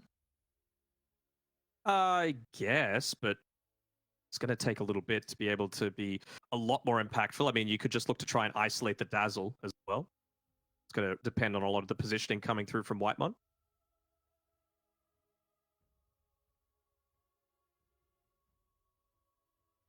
A little bit more control on Talon, that's for sure. Real stuns outside of that chrono. I guess Primal Beast is a little bit, but they've got plenty of ways to be able to interrupt that, but it's an AA instead. I mean, how are they going to lane this? Is this a position 4 Enchantress coming through now? And I mean, it is pretty decent with the AA getting rid of the lifesteal from the sidekick, the lifesteal shared, whatever you want to call it, Spirit Link from the Lone Druid, the Dazzle heals, the Boka with the Quas. An okay amount of value through from this, but I want to know where these lanes are going to be set up. I think there is potential to play them in multiple roles here because Q has a very good Enchantress as well, along with Hyde, so they can play it 4-5. Enchantress, sorry, Ancient Apparition can look to play with the Primal Beast, so you got the slows to kind of help him stay on top of heroes, which I think you're probably more than likely because the Void is an okay laner, a little bit better with those buffs to time dilation if you go it in the lane where it looks really good. So I think that's where the Enchantress can come into play, where you play the Enchantress with the Faceless Void, try and get him out of the laning phase and pair the AA with the Primal Beast. Just thinking about how effective it's going to be against the Bear as well. Like you're going to do a decent job of trading against the Dazzle because you've got the attack range advantage on the AA and the Enchantress to a lesser extent, right? You could just throw the impetus out, back up, and probably win the trading battle. Of course, the extra movement speed on the Ench helps with that aspect too. But now, what mid lane are we expecting to see from Talon? They've left Makoto's all towards the end of the draft and have the last pick. Get it through, but look at the bans coming through. That Kunkka that you were mentioning before, that's not going to be an aspect. Also, the Ember Spirit gone. Is it a Void Spirit game coming through? Yeah. Just being able to dodge out the EMP and the like, and the dissimulate. Yeah, I'd put Void at the top for me for Talon. It's not a lot of damage in Chrono, but I think maybe if your both supports have a very good game, and if this is a position for Enchantress, then you can go damage and be able to chuck the impetus inside the Chronos and rely on the Ice Blast as well. So maybe you just look for Hero to make plays because they don't particularly have that capability. So Void Spirit will definitely help out. What about T1 though? Because we're looking for Cuckoo's hero. What are their flaws currently that they need to cover with the position 3? Some ranged hero. What's up? Can they Dazzle 3? Can you go Marcy Dazzle damage over time for the lane versus the Void? Is there any flex potential here? There could be a little bit. I was about to say. I was going to say that. No. It's fine. But I'm sure chat's going to be just exploding right now because Cuckoo Venomancer is a little bit of a meme from back in the day. It kind of, I'm a little worried that we're going to see a similar thing of what we saw last game. You know, you're spending a lot of time in the lane, you might get a decent amount of farm there, but then you just fall off if you don't have this ongoing impact coming through. And it's not like you've got the easiest way to get in on top of all of these heroes and drop your poison over, right? You're just going to get chased down pretty easily. You're very immobile. guess the Gale slow is kind of nice against the Primal Beast. So maybe it's actually a Whitemon Venomancer and it's a Cuckoo Dazzle. I wouldn't hate that just for the slow against the Primal Beast. Incarnate. Void Spirit we were talking about. Very good call. Let's see. It's also where we end up going. Okay, we'll be Cuckoo playing the Venom. So the lane matchup versus the Faces of Void is pretty solid for the Venomancer. Like, you do have damage over time, which the Faces of Void is going to struggle with, but as a game answer, it's a little bit different though. Like, Faces Void has the capability, especially with this Aghanim Shard, to jump in on the Veno. If it doesn't look like a good fight, you can jump out. They've got a lot of damage in the Chrono, Ice Blast as well. And like, Veno is a hero that kind of wants to itemize a little bit more for the versatility. I should say the utility is what I was looking for. Just use some auras maybe to help buff himself up. And I don't think you can do that this game with the Ancient Apparition. So it's nice for the lane, but the game I'm a bit concerned about. I think you could probably still look to go into something like a pipe on the Venomancer. Honestly, even just the Wraith Pact would be pretty decent on Cuckoo this game, right? Sure, the lifesteal won't have as much of an effect because of the Ancient Apparition, but just reducing a lot of the damage that's coming through from, your Primal Beasts, a lot of the burst from the Void Spirit as well, even just the damage inside of the Chronosphere, having that Wraith Pact up and running, even just for the extra damage that it's going to be able to provide over to your Lone Druid could be pretty significant. So I could see them going down that route. The thing that I want to change this time around for T1 is they, again, don't really have anyone outside of Zephyr on his Marcy that's going to be able to find the backline. And I feel like that's, again, going to be so very important. You need to make sure that you get that instant lockdown onto the Void Spirit, because what is there? What's going to stop Makoto from just running around in a lot of these team fights? He's highly skilled enough that he's not going to get caught out by Tornado EMP combos. Probably not going to let a Lone Druid Bear get close enough to him. So it's all on the Marcy right now. So I think that's where Talon are going to be looking to focus a lot of their attention, is just where is Marcy in a lot of these team fights and how does that impact how we can take some of these engagements. All right, well, we'll see what's in store for us for this second game here. Talon one game away of moving over and booking their ticket into the grand finals. But then I think we're going to game 3. I like T1's lineup. I'm concerned that they are just going to be able to run over this game with the heroes that they've got. There's a lot of synergy with the Lone Druid. You can give the Bear the Alacrity. You can give the Bear the Sidekick. They've got winning lanes, which is incredibly important with the lineup that needs to end the game early. An Ancient Apparition and Enchantress, they're going to struggle with heroes running at you. Faces Void 2 will struggle as well. I think T1 are going to be able to take this. I think T1 have the potential to take it. I think if Talon are going to, it's going to be on the back of this top lane. KP and Q need to dominate this lane.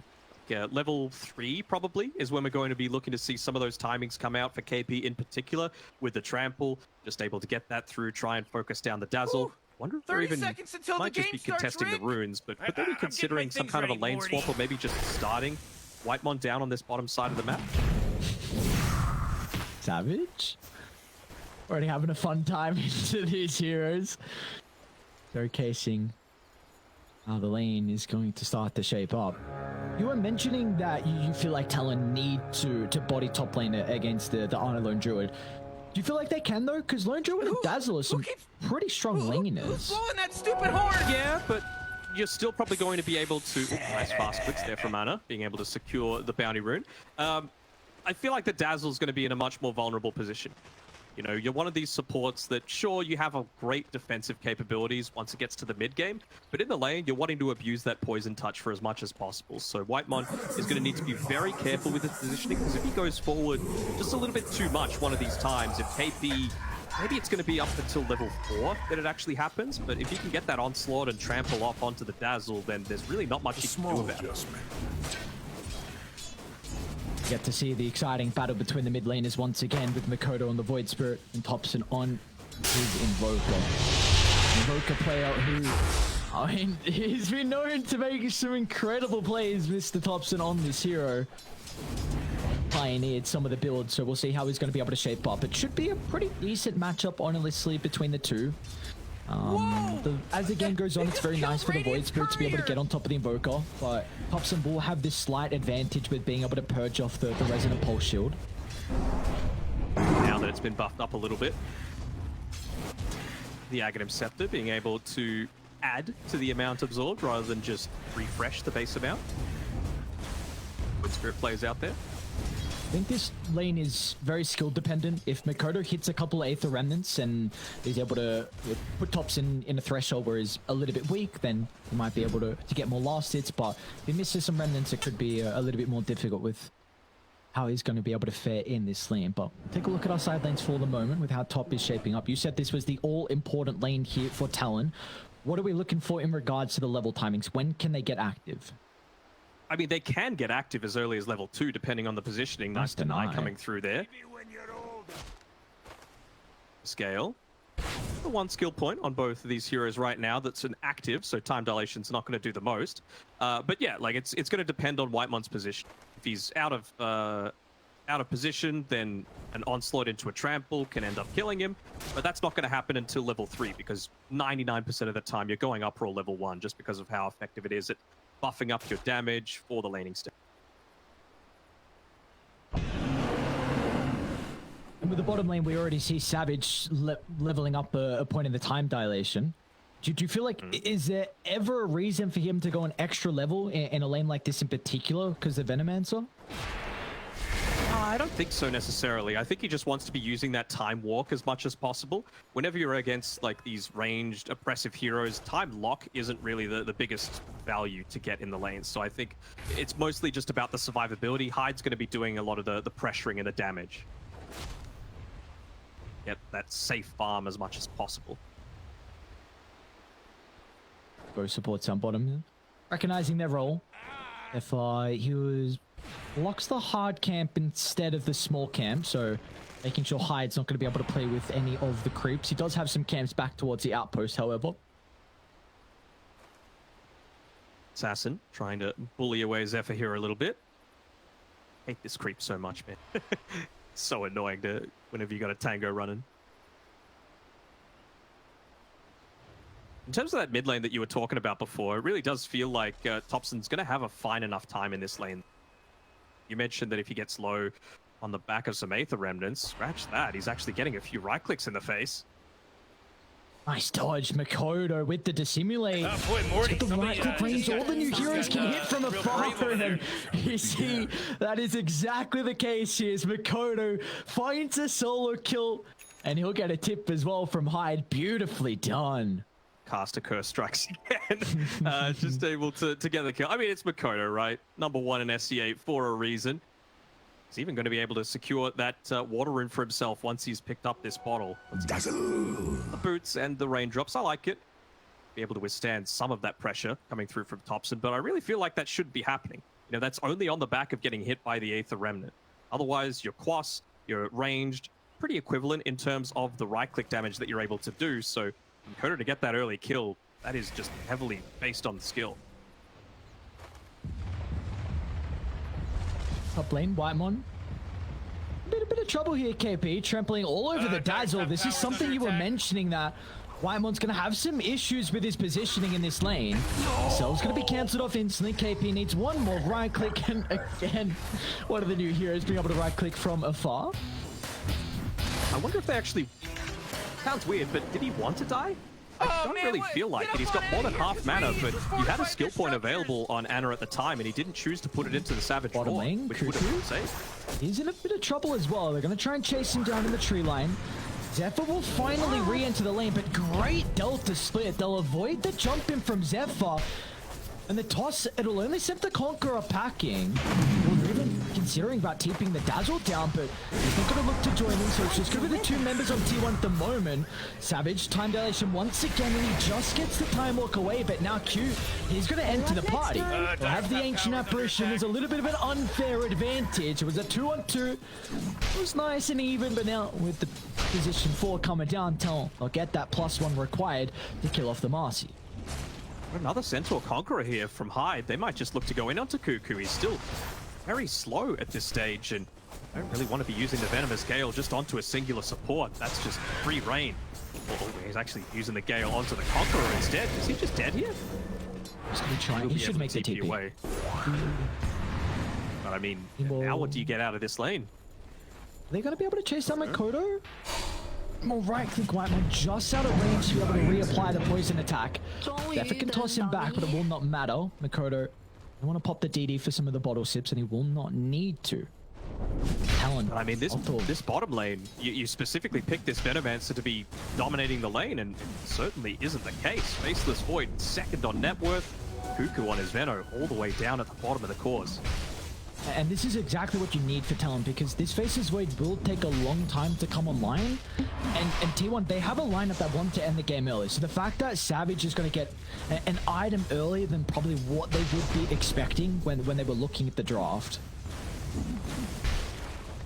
Oh, it's going to go into the Midas as well, playing around that standard Talon style, right? There's no amazing heroes that are going to have damage going inside the Chronosphere super early on, so he just wants to be a little bit more passive. He wants to be able to farm up the jungle, open up the map a bit more for Enchantress, AA, to get some of those early-ish levels. Feels like we're going to be putting a lot of attention onto Tops in this game to make his rotations. Now, I was mentioning he was a bit of a pioneer of some particular Invoker builds, and I'm seeing a Treads into a Falcon Blade. I'm yet to see this. Maybe some of the other regions in the qualifiers have pulled this out, but so this is able to shape out for the Coswex Invoker. Does mean that you're able to keep up somewhat in scaling, though, which is always nice whenever you're an Invoker and you're not going down the Midas route. Wants to be a little bit more brawling oriented, considering that you're playing with a Veno, you're playing with a Lone Druid, very early timings, playing with a Marcy. They're gonna dive Topson. Makoto, he commits with the double ultimate. Makoto's now stuck under the T1 tower. A Remnant will provide a little bit of distance away, a couple more right clicks, and now with a poison touch, but Savage, what a rotation! The Chrono clipping 3, they've got Q nearby as well. Talon, they're on the ball in the second game. Even KP said screw it, I'll come join the mid-team fight as well as Talon.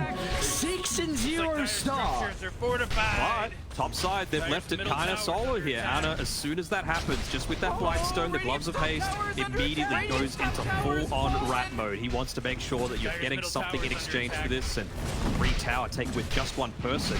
They're going to look to respond with everyone for this. They actually end up canceling the team. Who was that on?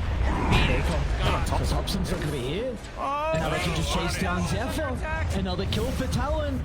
T1 tower claim mid. Uh-oh, this is not how the lanes were supposed to go.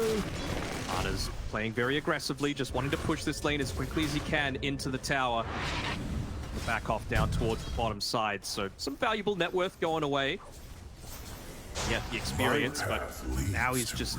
This is the game on Ana. Previously, it felt like Topson was doing all of the heavy lifting, but... Decent start here. We're going to look to try and run down the AA, and probably will. Houston have the TP, but wouldn't have been able to accomplish anything with it either. If you could take away 2 tier 1 towers, then things don't feel so dire for them. They're going to be able to come back into this game. Lane Topson, he's going to be in some trouble here. Koda gets a jump, a nice sidestep. Topson should be able to hold the back of the tornado, but Talon, they're still pushing on forward. I think Cuckoo with the rotation at the moment. Power rune for another 20 seconds as well, so both sides will themselves back away. Way to go! Radiant's bottom tower is completely gone. That kill as well down bottom gave some urn charges to Cuckoo. One thing I'm a bit concerned about is Topson does have an urn queued up, however, so we'll see. Oh, it looks like he has committed into it. Circle, it's nothing crazy, but I can just get a null tally. Yeah. See? Very close to getting the tower's under attack. onslaught into the TP. He's buying it. Fine. I wonder what they're gonna build where Dire's top tower used to be. It's really nice stats. So, I mean, Cuckoo's just going to be forced to backpack it every time. Look at it, come on, man. Bro. 1.4 mana regen, 2 all attributes, 2 armor. The stats are incredible. Like, it's a very, very cheap item. What it provides you is nice, especially with a Veno who does have some mana issues. And, like, you're okay with it. Just backpack it. You don't backpack it, then we got some issues. Okay, so how long until you think Cuckoo is demanded to sell this this urn that he's got right now? No, he's not going to sell it. If he doesn't backpack it like 2 times, I'll hold that thought mid lane. This is not an easy kill at all, and you see Makoto recognizes you how his exactly. Okay, so if he doesn't backpack his own like maybe a couple times and then make the mistake, then he'll be told to sell it. In trouble. Try and onslaught away, but that will be stopped instantly from T1. A much needed kill to get them on the board. Right, Topson got the earn charges. He still doesn't know maybe about the situation. Hopefully for T1's sake, it doesn't come back to bite them. It does allow for a whole lot more of that chain stun, considering how lacking they are in it. Maybe now they can look to go for a few more of these +1 pickoffs. But like I was saying before, up against this Void Spirit, Faceless Void, even the Primal Beast to a lesser extent, need Zephyr to be there if you're going to get any kind of lockdown happening.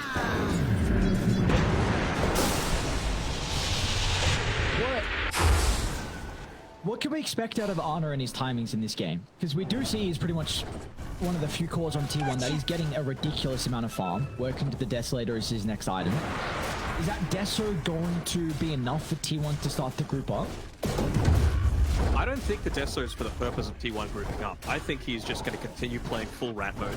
He just needs to try and do that to drive Talon away from putting pressure onto the Venomancer and the Invoker. They need time to be able to come back into this game, and that's what the rat style is going to do. It's going to force defensive rotations, which means that Topson, Cuckoo, they're going to be able to pick up a little bit of that extra farm. Honestly, even Zephyr as well. They're prioritizing him to get a decent amount of net worth too. Tower's under attack.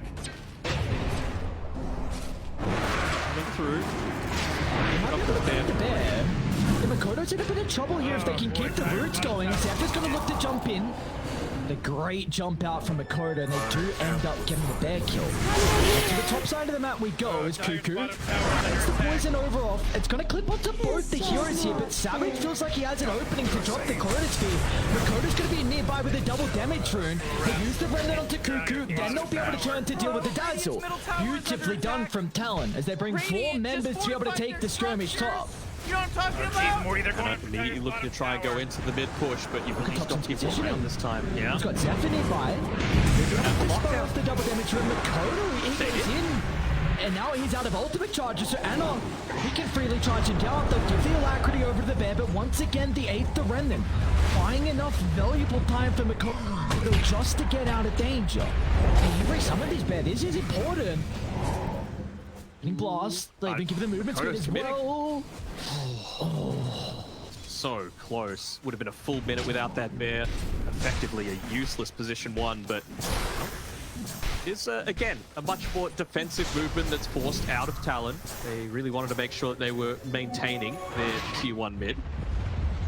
But they get the opportunity to do that. It means that Cuckoo is able to sit up top, holding on to his urn with 0 charges in it at the moment. Topson needs to get into that Witchblade. They need some of that consistent damage coming out that's just going to be consistent across the Time Walk. It's going to be going through the Resonant Pulse Shield, just preventing a lot of these Talon heroes from being a lot tankier than they have any right to be.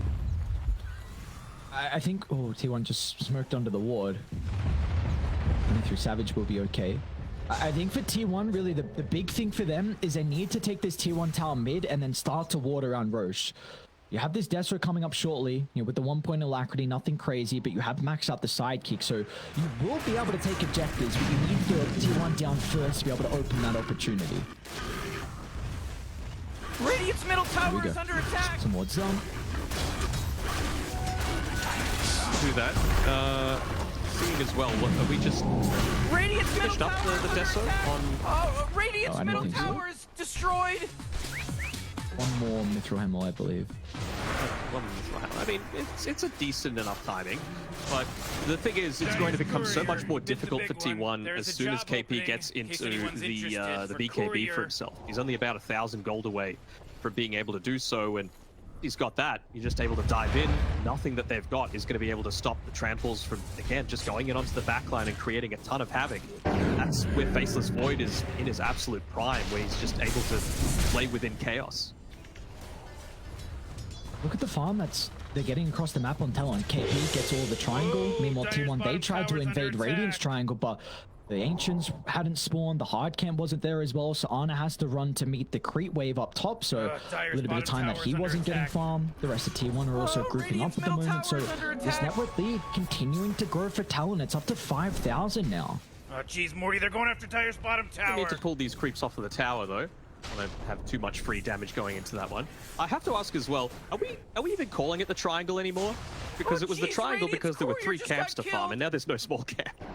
So what is it now? Is it a line? I don't know. I don't know. I'm sticking with triangle. It's easy. I think everyone knows it kind of by that now. What if we called it something and then it could be our thing, you know? Oh boy, Like, Makoto has the Radiant tier 2 tower at bot lane, the Jeff Hill. Tried to call this this stand. When did you try and do that? A couple of days I've ago. never heard that. Oh, okay. It's a big item for Makoto now to complete. Scepter coming out of the corridor. They're gonna chuck the Ice Blast up the top. Maybe feeling like KP can jump on it. TP is coming in as well. Ice Blast won't connect. Let's see if they're still gonna go for the Druid. No, not the case. KP just wants the cleanup. I really like how Dire are playing. Like invading the jungle. They're incredibly strong right now, even though they are 5,000 gold behind. I think one pick off and they can go into Roche. I don't believe they can do it right now because of all the ultimates still available for Talon. They seem to think they can. This is scary, man. They could definitely execute the fight and prove me wrong, but with all the AoE ultimates that Talon have, this is going to be a very difficult Roche if Talon do contest it. Has Hype got any creeps to be able to play with? Maybe that was why they just emphasized so much in making sure that they took away at least the medium camp from the I'm calling it a triangle, the area, the Radiant Ancient area, because that would have allowed them to just scout this out much more easily. So just little plays like that, preventing the engagement inside the area. Early smoke coming through, just allowing Ana to finish off the Roche for themselves, maybe trying to catch them. Chain control has to be ever so perfect, and he's lost mana now, Makoto. She's still got enough to be able to get Lash just up away. No way! Thompson Invoker! What? Oh my lord! Red like a wolf. And they know where Savage is as well. Oh my lord, beautifully done from T1. You get Roche, you get a crazy kill onto the Void through thanks to Thompson's Invoker. This is why you pick him this hero. Because Radiant just fortified their Indeed, and structure. they know exactly, like I was saying before, where Savage is. They know he's playing to the right-hand side there. Just need to watch out for any sorts of TPs coming through, but sidekick on a bear that's already life-stealing so much naturally with the Master of Madness, and now the Desolator is one of the big strengths that they've got. Just able to melt these towers. He's going to just charge into the middle. KP goes with a fresh BKB completed, so we feel strong enough. Heard a rumor. Radiant's middle Look tower at the T2 tower. Very nicely done for T1. This is a lot of their timing here off the back of the Aegis. They need to continue to play aggressively across the map. We're gonna fight here though on Talon. We've got a great one to the high ground. KP's just gonna look to try and target down with the Venomax. The Ice Blast following up forward as well. Fuku's gonna charge into the middle to at least get the poison over off before they secure the kill. And T1, they can turn it around though if they get a couple of lucky roots out, and they will do just that up to the Primal Beast. But towards the northern side, Thompson, he's being caught out. He's in trouble at the moment, but Savage, he doesn't even get the chrono off. Bomb faked it for the first time. The cold stat was able to disrupt the second use, and they kill off the Faceless Void. Can they catch up to Makoto though? Into the tree line, a perfect timing with the Dissimulate. We'll have an ultimate charge up shortly, so Makoto should be fine. Afford to give your life up like that though on Savage. Doesn't have the BKB finished just yet. They see Makoto under the ward. Them though. One of those charges back up, all cooldowns available. Hey, timing. Quick fingers. Honestly, maybe if it was still nighttime, we would have been able to get that kill, but coming today at the perfect timing. Hobson, what's he lose? Just the Ogre Axe on the Courier. Goes to anything. Hi! We'll be alright. We got a ball game here. We're starting to get a little bit out of control, but again, T1, they've got Aegis for still another 2 minutes 30, so they are in fighting shape. They can get a lot more map control off the back of this. You've got to be careful where he's positioning as well. The vision right now that Talon have is kind of minimal and revealed on the map too much on T1, so forward solo, though, just trying to push this lane out a little bit, play around with the rest of his team. Radiant's bottom tower is under attack. His mate knows how juicy of a prospect he is, but bot lane, I feel like that is a much sweeter option rather than just getting a single kill onto the Faceless Void. This is a high reward, low risk play when you've got a lone druid as farmed as this, as well as a double creep wave with the siege creep. They're gonna go high ground. Why not? But the Plague Wards to be able to set themselves up. Got the Alacrity on the bear. You can even chuck up the sidekick as well. This bear is going to do a lot of damage. Talon need to address it. And they hold long enough for Savage to just get 200 gold for that BKB. Towers under attack. Finish this up before he's able to fight. They're gonna target down the bear instead. Look at the poke damage from afar. They don't even have to heavily commit. Top towers under attack. Brave. He would survive Ice Blast as well, but nope, the bear goes down. Very nicely done. Honestly, dude, this Ancient Apparition with the Action and Match Out Ice Vortex, he's gonna get a lot of farm. We see how difficult it is to siege into this. Oh yeah, it's very, very good. You can just sit yourself in the jungle, still have that full global impact because you've got your ice shards. Really cold feet, the chilling touch, they don't do much in a lot of these team fights. So yeah, a greedy support is really enabled by picking this Ancient Apparition against all of this regen and healing that they've got on T1 side. But they were able to get the BKB up on 23 Savage, so now he's able to fight. He's able to fight a little bit, play a little bit more around the rest of his team, just in case fight does break out. An Aghanim Shard, though, to be able to consistently have that impact in a lot of these team fights to perhaps force out some unideal BKB and spell usages. T1, they just smoked under Observer Ward. Yeah. Bait this out for as long as they can. They'll have the timer ticking down basically right on the 23-minute mark. Might even look to go for a crazy engagement in, just popping Hyde on the front lines. He's going to be the first one that defies any kind of smoke play, and good, solid positioning coming through from Talon this game. I like this call from T1 though. Like, they scan on the high ground, recognizing that Talon are up there, and they cannot address that, so they're just going to look to go bottom instead, force them back away from their power position. I don't believe they can commit though, because we saw what happened last time with the bear, and you don't have the Aegis now. So as long as you just force Talon away from this powerful spot that they were playing in, now T1 can get a little bit of the jungle control. And really for me, I feel like T1 are just trying to wait out till Roche forms. I don't think they're strong enough to take team fights until they have the second life again. Yeah, it really does feel like they want this AC as well, minimum, on Ana, just to make that push even easier, even just providing a little bit more of that sustain for the rest of your team against the eventual right-click damage that's coming out from Faceless Void, even Enchantress to a slightly lesser extent. I guess not the impetus, but you got the BKBs running, it helps out a little bit too. Towers under attack. It's a Venomancer enhancer. It's an interesting item. Did go into that pipe we were talking about, pipe or the Wraith Pact, so really wouldn't hate seeing him go into the Wraith Pact next. Feels like the item that he was more comfortable in getting into right now, just so that you can commit yourself. 30% magic resistance without even popping the barrier. Quite significant. With that aim disc, and it does look like the Vlad's into the Wraith Pact queued up afterwards as well. Another interesting item is KP going to the Scepter. Does provide the break as well if it's able to get that connection with the little projectiles that are released. So if you get that onto the Lone Druid, that's going to be really nice to mitigate some of the damage. Have you checked Ana's bear's name as well, by the way? Oh. Very interesting. I can verify a few of those stats. Top lane, Thompson. Looks like they're going to be able to get the jump onto the Evoker. Zephyr's nearby to maybe get some bonus movement speed out. The Ice Blast will connect with the global potential thanks to Q. They're going to be able to bring down Thompson's Invoker. And it looks like Hyde will successfully TP out as well and drop some voice lines in the meantime. Now, hasta luego, see you later, he says, and, well, he even puts up the high five as he makes his great escape. And good map play coming out from Talon right now, and it's not like they don't really care about going into the super later stages of this game, right? Because Faceless Void, one of the best heroes or the ultra late game, as long as you're not getting caught out by that initial stun. And Enchantress is going to be a Dire's carrier just got fourth core, killed. essentially. Whoa, Dire's bottom tower's under attack.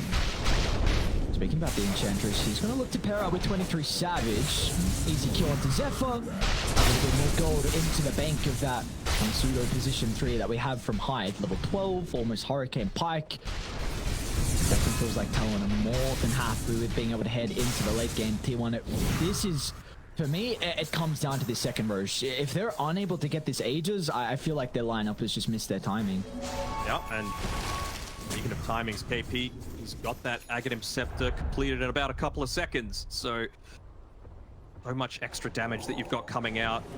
The projectiles and break is significant too, for the reasons that we mentioned. The Lone Druid specifically. I wonder, looks like he's going into the Wraith Pact and the Aeon Disc on Cuckoo. You have to wonder, like, if they're able to get this second Roche, what do you go into? Do you give the Aghanim Shard over to the Dazzle, or do you give it to the Venomancer just to try and catch them out with the Dazzle. using the BKB, or even just the Uproar on KP, or the level 15 Talon, just to give them that little bit of an extra stun, you know? Wait up. Yeah, I'm actually not quite sure who they give it to, because I think there's even an argument to be made for Thompson to take it. Maybe because he's not too close to level 20 Talon, that extra 80% chaos media damage is a lot. Nice pass onto Ana. Makoto's going to be able to jump as well. Ana, he wasn't ready for it. An unsuspecting move from Talon, and they just blow up the Lone Druid. And that is as soon as Roshan spawns. Go right on in. They want to take away some of this vision, but they're going to do himself fairly well. They're Right, gonna jump in off high. to the river. Look at the alacrity damage coming out from Zephyr, but the Chronosphere eclipse up to Thompson. He's able to get the protection off. They don't have the damage at the moment thanks to the BKB. Let's see if Thompson's going to be able to continue to run himself away. The respect coming out from Talon, they will not enter the high ground. Instead, they're going to deal with the heroes that are still caught outside of the river. Zephyr is able to jump on forward, but Cuckoo, he doesn't have this capability. They should be able to chase him down. The onslaught into the middle, but what a tornado! As Thompson breaks the combination. As T1, they've successfully avoided that attempt. What a beautiful move from them. They dealt the split away. Thompson back to the high ground. Cuckoo in the middle, just soaking up abilities. And now Arn is back alive to look to take this Roshan.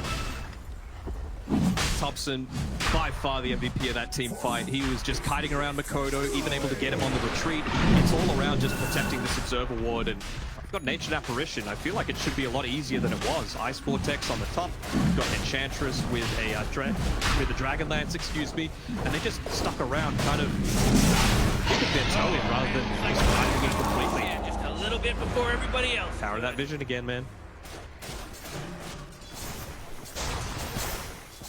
And we do see Aghanim Shard was given over to Thompson. Got that couple of meteors to be landed down as well. Also reduces the cooldown by 15.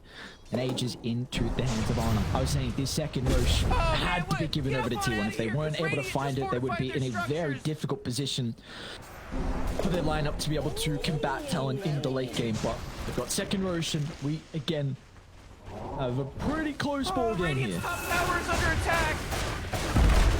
This time around, at least they have something Radiant's that's able to top put this tower is tempo up. I mean, fallen. look at the speed that they're able to take towers. Those little rascals are I've hitting hit. Dire's bottom tower. Spirit Man that shall not be named. They again can poke the bear. Then they need to protect him. They're going to do just that. The jump onto KP. He's gone. He couldn't beat They're going to try maybe. and... Radiant just No opportunities now. Hyde. He's also getting chased down by the bear. Chan's going to be able to slow it down for the moment. The T3's already been melted. Zephyr is into the middle. The Enchantress posturing aggressively. Makoto's going to look to find some time, but Savage to the back. Makoto onto 3. Until the saving support as well. There's going to be no grave to keep them alive. As Savage, he can now turn to try and deal with Cuckoo. A force staff into the tree line, but it's not enough. As Savage now will turn his attention towards the Lone Druid off the back of the respawn. Oh, has got nothing to keep him healthy. As Talon. dominating, Rick. What an incredible high ground defense. They say, screw your Aegis advantage. We can fight into it even down KP. And man, just getting the perfect counter initiation coming through there from Savage, and they had the damage to come through. It's a pretty scary high ground to have to go into. There's the advantage of what happens if you're clumping up just that little bit too much. High ground, probably the scariest area to be if you're playing on this Dazzle. Can't be far behind, and well, what happens when you get a little bit too close as well. It's really on a knife's edge right now. It feels like any single time that T1 win a team fight, it's going to be a full lane of racks, but Talon, excuse me, their team fight is just so far superior. I mean, that was incredible. They just baited the Enchantress. Hyde was able to force staff out. They got the Ice Blast onto 2. And we're not even mentioning the Chrono, which was clipped 3 and got the saving support. And then the Enchantress could just start pummeling into them. Like, this is looking really scary now for T1. They're going to have to pull something crazy out of the hat. A lot of mobility as well, just to be able to get away from the Marcy, to be able to get away from even the Venomancer to a lesser extent, from the Root Spirit Bear, the Ogre Seal Totem, and you got 3 separate Force Staffs in addition to the mobility on Faceless Void and Void Spirits. Very clear. Yeah, the MO coming through here from Talon. It's just kite around these fights as much as possible. Well, they're doing a pretty good job so far. Anytime one of these big team fights break out, always seems to be them on the winning end. Haven't as yet been able to take advantage of it in terms of map control. T1's favor, bottom lane, fairly well pushed in. Deal with top lane a little bit on T1, especially considering how that last fight went. 3! Oh my lord! Okay, Makoto. Not gonna follow up. Has already used a couple of his abilities. Luka's on the prowl though. T1 are gonna connect as well. Makoto's in a lot of trouble. They're gonna be able to capitalize. As Talon get a little bit too antsy, they feel like there was an opening for them to take a fight with that ward on the higher ground, and well, that'll result in Makoto going down. No glyph available, bro. They don't have refresh either. This could be 2 lanes of racks, honestly. Just off of 1 death. 1 bit of poor positioning coming through from Makoto, who just bought out an item quite recently. Higher. So, nowhere close to having that buyback. They will have the Chrono up in 8, so I think they can defend. Still playing scared. Ana was actually just a little bit too far away from the bear to even be hitting the tower.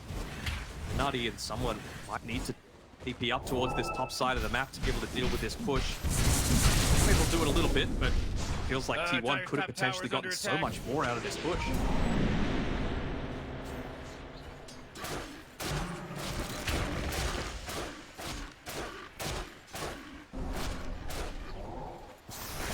We have Makoto spawning up shortly, so Talon will be playing with the full force. Be able to combat into T1, who is still posturing aggressively inside Radiant's territory. In fact, it's going to be T1 that smoke first. They see KP at the moment. Is that the hero you want to jump? In fact, they're going to look for the wraparound.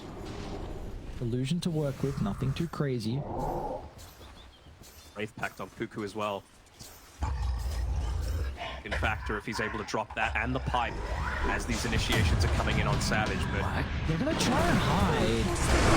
With the damage coming through from the main ball as well, they're secure with the kill, but Savage, he gets a corner to the cores. On the silence blocked as well. They'll click onto Arnold, but they haven't been able to blow anyone throughout the ultimate, so maybe they're gonna be cautious here on Talon if they want to stick around. KP, a lot of damage out of the pulverize, gonna try and chase him down, but down to the south side. Thompson will secure the kill onto the support, but they're still gonna be cautious here. Thompson will be able to reposition thanks to the bonus movement speed. The Deafening Blast will push back to Faceless Void as well. Savage, he doesn't want to let them go for free. Another time walk on forward. I don't think he's going to be able to catch up. Are they considering this, Thompson? What shenanigans are you up to here? How can you pull it out of the hat to try and kill off the Faceless Void? And well, he won't even stick around to make the attempt. With the ultimate on cooldown for the Marcy, they will be lacking the damage, so another kill for 23 Savage. Illusion. I want to see the replay, but I want to keep my eyes on this bottom lane just because not Faceless Void still hanging around the area. But if we do get a chance to replay, maybe now if we can, I also want you to put your eyes onto Makoto. They don't hit the perfect Chronosphere. It doesn't hit onto everyone. Dazzle is actually outside of it. But rather than laying damage into it, make sure to get the silence off with the Aghanim Scepter, with the Aether Remnant. You still eventually get it off, but the damage has been done. They're able to pick off a lot of these targets, keep away the healing. Results in such a victorious team fight. Great team play once again, realizing what his job is needing in the middle of these team fights. They've got plenty of damage without the Void Spirit. See how messy these fights can look though. KP charging somewhere, Savage jumping, Makoto doing the same thing as well. Savage is already level 25, man. What the hell?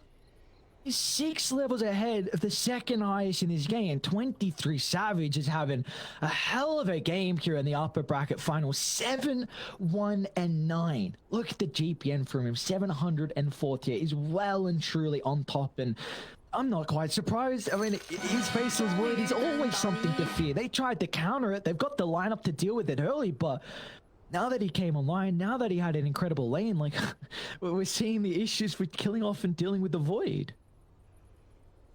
Kodo making sure Savage knows about it. The greedy mid tipping the inconsistent carry coming through here from the two that have previously been shunned by some other members within the SEA region, but they're certainly turning it out in this game so far. Maybe we should call him 25 Savage just because of how quickly he's able to hit up onto a lot of these high levels. Good old Midas. What an item. He's gonna go Link. I was gonna say, is he gonna go Refresher next? Oh, he's already got Refresher. Okay. Very cool. Very cool. So bomb. What if you could refresh the Refresher? Oh, that'd be a lot of mana. I don't know what you would do. You might have some issues, but just, what do? You chuck your boots in your backpack or your Midas when it's on cool? Oh, I mean, I don't know. Attack speed's both of them really nice in the void. You just hold triple mangoes. Hold the People's Gift as well for the extra stats. Oh, Savage now with a second Chrono for T1 to deal with. Can they actually deal with it, man? I don't know, because Savage has been clipping multiple heroes, what feels like in every single Chronosphere. It's been a couple of games in a row now where T1 have gone for this, like, pick-off domination, but not necessarily the team fight control, you know? And it's a couple of times now where Talon have identified that big weakness and they've just said, okay, well, if they're not going to have a bunch of stuns, then we just go a lot of ways to be able to get out of it, you know? Primal Beast, plenty tanky. Going into, is that a Shivas that he's picking up, or is it just a casual plate mail of KP? But did Savage just refresh for nothing? His Chrono had like 20 seconds left. Okay, thank you. I was gonna say, I don't know what the stat was for the Midas. Come on Sure. now. Think smarter. Let's go with that. On. Not thinking like a carry. Yeah, it's just a support mentality you have. No. We would want an ultimate like Chrono in a team. Oh my lord, alright. Well, you see T1, name of the game for them is just looking to split push the map. This mid lane's gonna take a little bit of damage. Alacrity on the catapult, it's gonna take a lot of damage actually. Someone's forced to come back. Radiant's middle tower is under attack! Kite will be able to deal with it. Trying to hunt. They back up to be able to. They actually, I think, I'm not sure if T1 can 5v5 now at this stage of the game. I think you really have to be considering about trying to split up the map, which is exactly what they're doing, and just looking for the rat play. Because they will push incredibly fast. And even if like a Marcy's there or the Invoker's there with the bear, you just give the Alacrity or Sidekick over. I actually do not think T1 can 5v5 at this stage of the game. So it's potentially something they need to consider. And that's what Anna thinks as well. Look at his quick buy. He's going into the Aghanim Scepter, so he wants to be able to just throw the bear into a lot of these engagements without putting himself in harm's way. Q showing to be cautious. In fact, it's the bear that is in a bit of trouble. But an easy kill, especially with KP using the Pulverize for that. He's got to resummon on Ana, but this is 2 minutes without now a second bear. And this is where Talon have got a big opportunity. I guess you're lucky that Roche is not spawning for another 2 minutes, so might get away with it. Big timing's coming. I mean, the true form on the Lone Druid is kind of nice. So maybe Ana's just going to try and bait out his position a bunch of times where you basically only have like a 10-second downtime on the true form.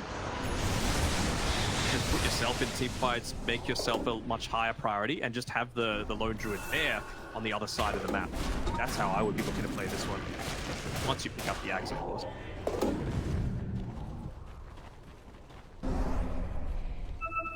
Even Q getting very farmed going into the Scythe of Vice, which we've seen a bunch of times. Was it Q last time that we saw him go into that super greedy item that ended up paying up for him? I feel like it might have been. Or Xiao Bonbon, I think it might have been. What, in the qualifiers so far? Yeah. There was one where JG on the Conquer. support, thought it was I'm support. trying to remember. Yeah. I want to say it was Yama. A lot of games that have been going on. Now getting towards the tail end here of the qualifiers. Second final day, the upper bracket final, and Talon, they are a couple fights away of booking their ticket into the grand finals. T1 was here. Gonna try and buy some time for them to get towards these next set of items, but again, Talon, they're also getting stronger and stronger. Indeed, just keeping these lanes shoved out. Thompson. Make some rotations. Optimistic play coming through there, and well, now he won't have the BKB considering Roshan's up in 15 seconds. You've got the Hill Troll waiting inside. Exactly what Talon are playing around constantly. T1 doing their best to try and rat out the other sides of the map. Force again that defensive movement, but it won't be quick enough. They won't be able to get that true map control, or maybe they will. I mean, Zephyr's backing him up just for the sidekick to be able to enable a little bit more of that burst damage, and play coming down here from Q. Try to delay things out as much as he can. Get a pick off on. Look at the instant TPs. Uh-oh. Way to go! Radiant Yeah, Zephyr's like, alright, my job's just to get the tier 3 tower, but Savage, his job is trying to catch up to the bear. Find a slow. He's gonna get the bash as well. Looks like the Savage roll will get some distance away. Instant smoke out of Talon though. We've got a 4-on-4 across the map. They do see T1 in the river. Stuff like Makoto as well. Can afford to be even more of a menace. Radiant's bottom barracks are getting torn Side though, it's apart. pushing all the way in. Ping's starting to come out. I don't know if you want to go for this without your Void Spirit. He is such a key impact in terms of what it means for controlling the Dazzle and the backlines if the Chronos aren't perfect. And playing well so far, Savage, but I don't think you could put that much pressure onto him. The second observer that just got dewarded as well in the mid lane, so T1 aren't going to have too much vision to play with if a fight does break out. The Ags now on Ana though. Make these rat plays happen. Spirit Bear. Bot lane shoved in. Look to play a little bit more around the Roche pit perhaps, just so that they need to. He's able to recall it and instantly join in onto the team fight. That'd be big. Playing around this double siege creep wave as well, but not wanting to wait until it has enough time to have a true impact. High ground is KP. Fine. Tactical. He's gonna walk on forward. The 4-star breaks the combo. Savage gonna try and catch up to Whitemon as well. He'll be able to get some distance away, but Cuckoo's the one that's in some trouble here with Cuckoo. He'll go down. Meanwhile, the Chronos get to the north though. Savage. He found 2 heroes, but he didn't catch out Thompson. The Invoker starting to get the combinations going. Meanwhile, the middle defines it. Waits the bash up to 23 Savage. Now T1. They need to get more. They committed heavily off the back of these buybacks. They should be able to catch up to Q. Juking down to the south. With the buyback coming out for the faces way, T1 need to respect the capability of Savage rejoining them. KP. The BKB again, and the Chrono again. He used the refresher previously. He's wanting to play around. They'll have to TP back a little bit. They got the illusion runes, forcing out bot lane a little bit, but they know that this Roshan is the big objective, man. They got very lucky with some of those bashes coming through, but it's all on the back of Zephyr, going for this Abyssal Blade. Hang on, Savage. Hang on, Savage. He's got another round of the BKB. Thompson might look to try and bring down the Primal Beast. Savage has the Chrono again. He popped the refresher. The Wymon's on the outskirts. He should be able to play around with the Grave with the Ice Blast. It's going to prevent Thompson from being able to survive. So he's going to look to deal as much damage possible before they secure the kill. Meanwhile, still inside the middle of the lane though, Cuckoo is the one that's in trouble. A 4-star, but it doesn't get enough distance away. He's in the middle of it all. With Ana nearby to try and help out the bear. Once again, locking onto his target. But it is seemingly will get them out. KP, he wants to go in though. He cancels the pulverize, so somehow Cuckoo's still alive.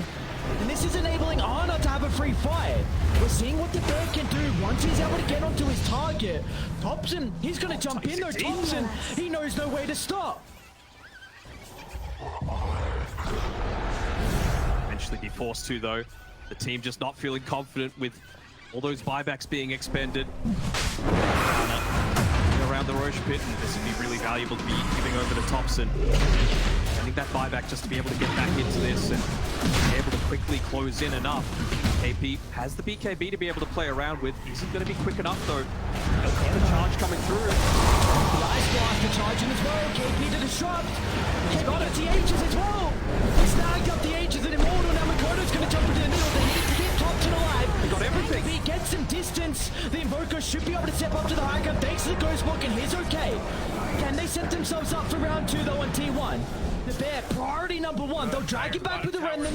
The damage is stacking up for high, but it's not enough to get the summon. And in fact, Ana's going to look to TP out the Bear, but they use the Pulverize. It'll keep it locked into the middle of the team fight. Down goes Ana's Bear. They'll get rid of Zephyr as well. No Bear for 95 seconds. They know this as well. They're just going to be able to move on forward. Not anywhere close to being able to pick up a refresher. Got all this net worth on the low Druid, but it is useless. He's basically playing on 5,000 net worth right now. Savage even getting the nice little arcane rune. He's going to be harassing even more with the time dilation, or even just the push aspect. What a big fight. They got everything from that Roche as well. Refresher picked up by KP, I believe. Get the cheese over to Savage. Aegis, of course, we saw have a big impact in that team fight. Got the sacrifice as well. Hobson has to go absolutely crazy if they're going to be able to hold the base here. And that is difficult now because you're going into a Lotus Orb onto KP. He can protect himself if he wants to charge in. Thompson, that's an aggressive blink. He's forced to pop a BKB as well. Thompson's in trouble. Ice Blast into the middle of the Grave's not going to do anything. Silence to the northern side. They get on top of the Dazzle. Thompson down without a buyback. And Talon, I think they've done it. Onto Cuckoo next. No space as Talon. They'll take over T1 territory. Your base is now mine. Took a big beating. Oh yes it is, not even bothering to go for the rack. Straight tier 4, says Savage. Might be, yeah, time walks back. Just the PTSD coming from previous qualifiers all the way back at TI9. He got all the way to game 5 to be able to go to TI. He doesn't want to give it up again in a similar sort of fashion. Going for the safer play, but with no buybacks being expended, they're just going to want to go on forward. It's going to be all up to Zephyr and Ana to be able to defend this, bringing it to a game 3. Arts can do it. Jump in, primary attempts. Bye-bye Zephyr. He's got a buyback, but Savage Another chrono. another round of the chrono, and this time it's onto the real hero, onto Ana at the ground of the fountain. Now they'll go for Zephyr as well, and why not Fountain Dive against the Plains, who are well known for it. Talon, what an incredible series. They are yet to Victorious!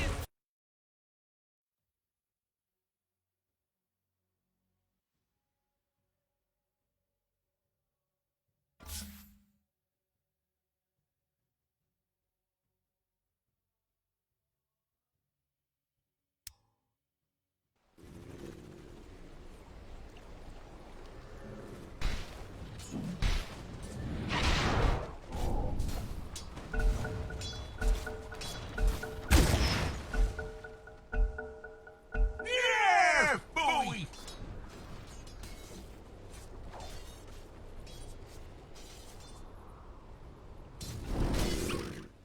(10억짜리 꿈의 고기 15억짜리 꿈의 고리 10억짜리 꿈의 고기 15억짜리 꿈의 고리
15억짜리 꿈의 고기 15억짜리 꿈의 고리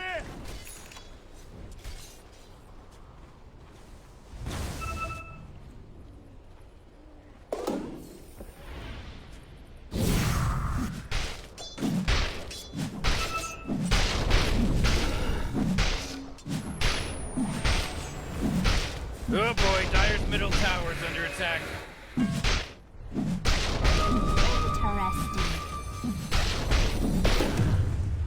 Dire's middle tower is under attack. You know, Morty, it sometimes feels like they don't even care.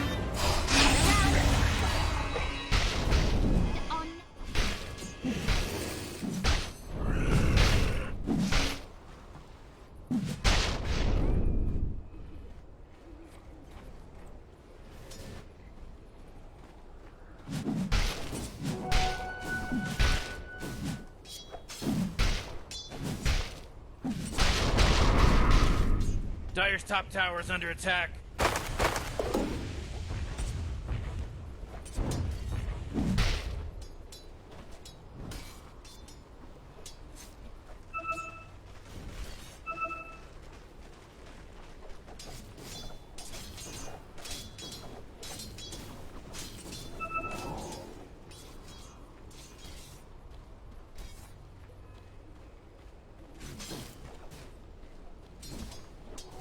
Prize.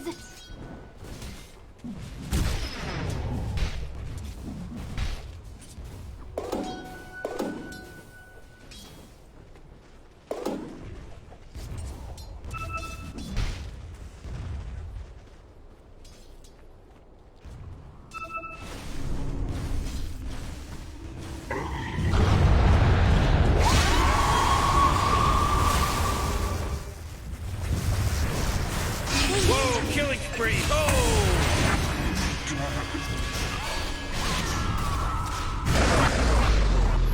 Oh, Rick! He's dominating now! He's dominating! Behold! Oh! Strange.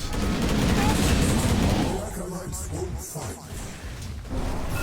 Radiant just fortified their structures! You know what I'm talking about? Radiant's middle tower is under attack.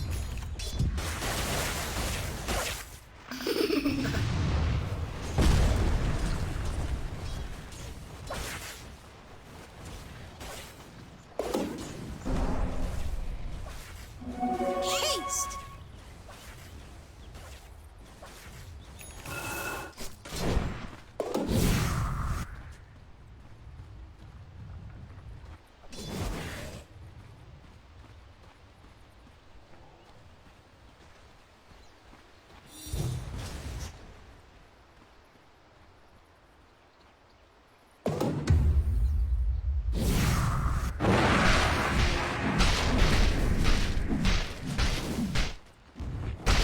Dire's middle tower's under attack. Oh, Radiant's bottom tower is under attack. 10억짜리 꿈의 고기 15억짜리 꿈의 고리 10억짜리 꿈의 고기 The force field leads me to believe that Dire just fortified their structure. Radiant's bottom tower is under attack. Dire's top tower is under attack. Couldn't do much about Radiant's bottom tower, could you? That was Radiant's middle tower is under attack. Dire's top tower is under attack.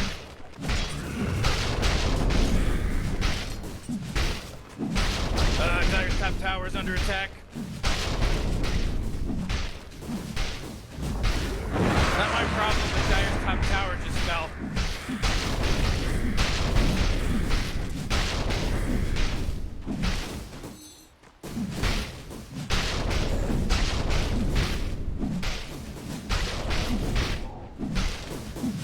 Dire's top tower is under attack. Radiant's bottom tower is under attack.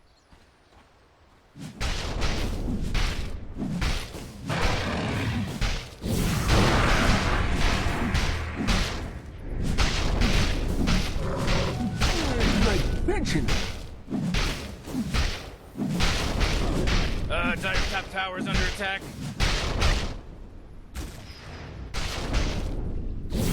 Radiant's middle tower is under attack. Man, you might as well save that energy because Radiant just fortified their structures.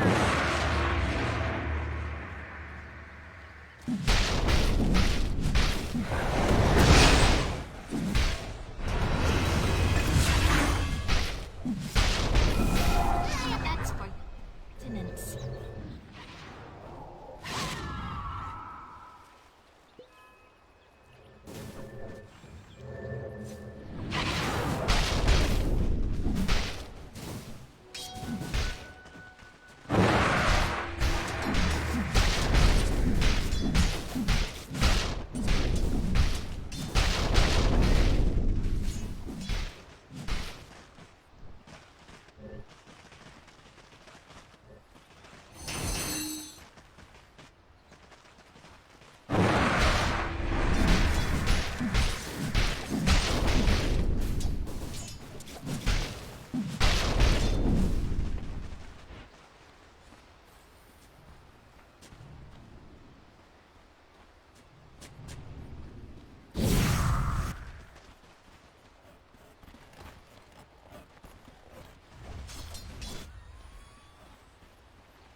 Dire's middle tower is under attack.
(10억짜리 꿈의 고기 15억짜리 꿈의 고리 10억짜리 꿈의 고기 15억짜리 꿈의 고리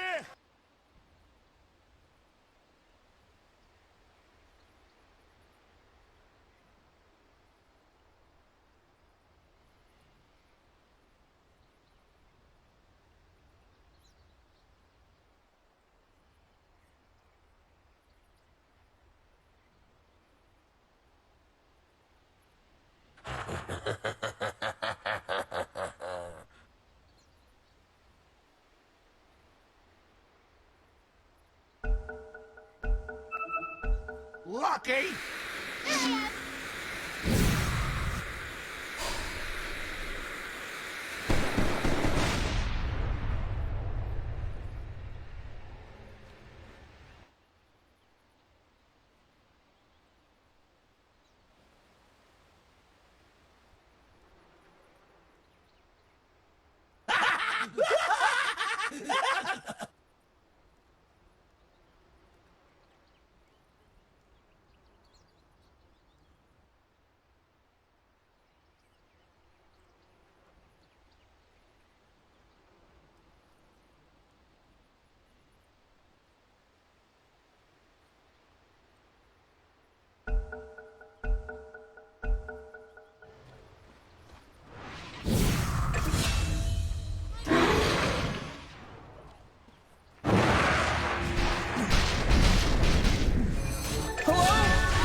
Double kill.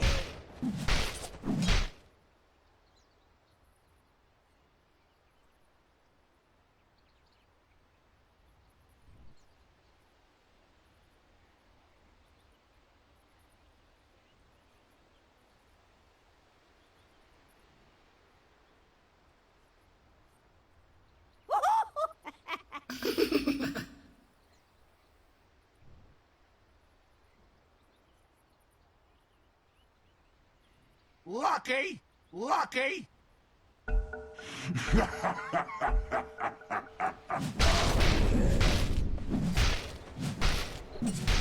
Almighty mother. This is mere fantasy.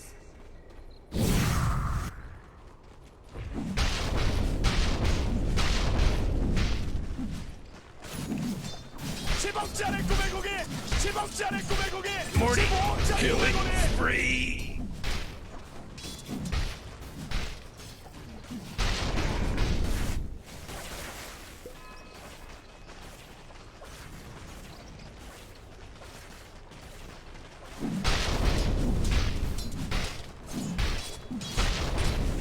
Oh, they're back. Who would have thought?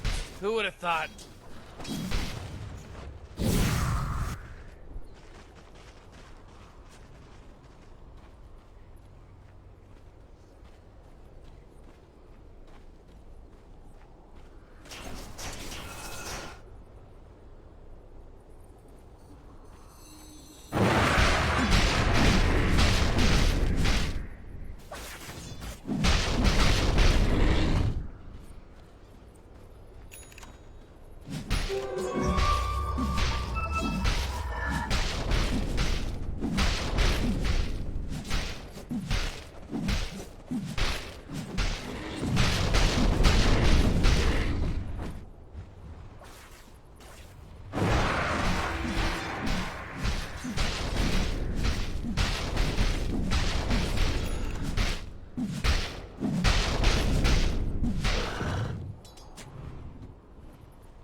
Oh boy, Dire's middle tower is under attack.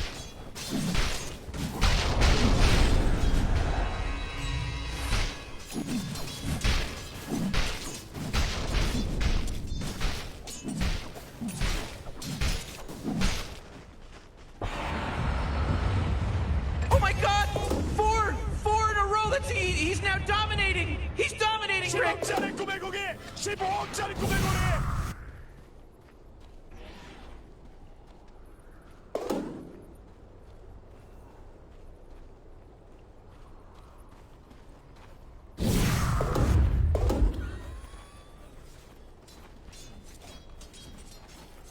Oh, Radiant's bottom tower is under attack!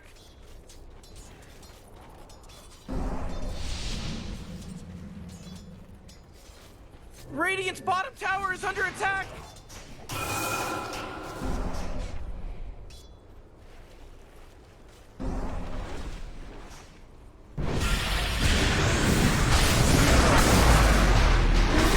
Not so fast, Morty. Own it. It's a mega kill now.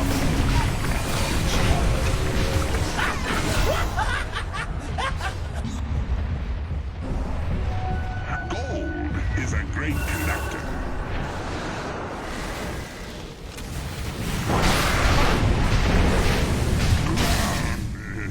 Your chronology is.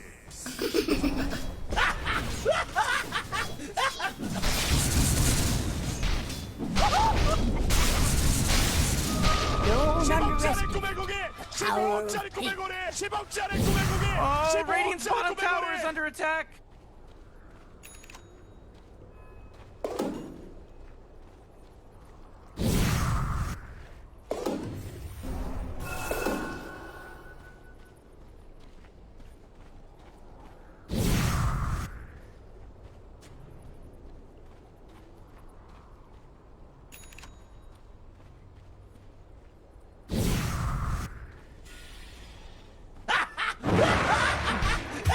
Radiant's bottom tower is under attack!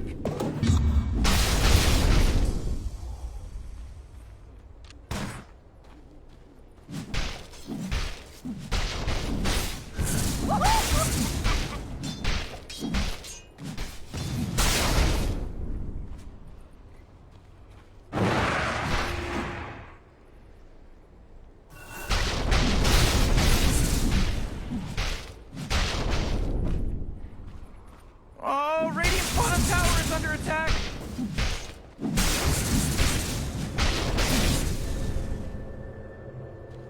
Radiant's middle tower is under attack!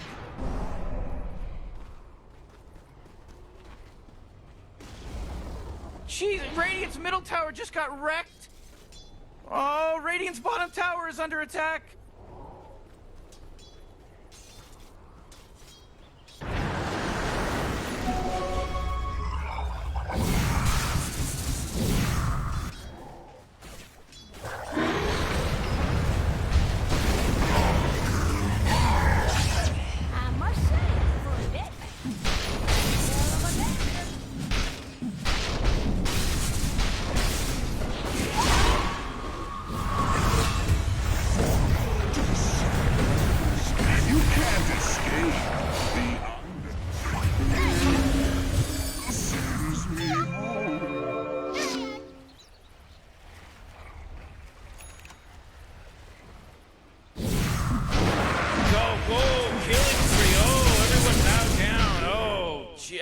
accident. It was an accident, I bet.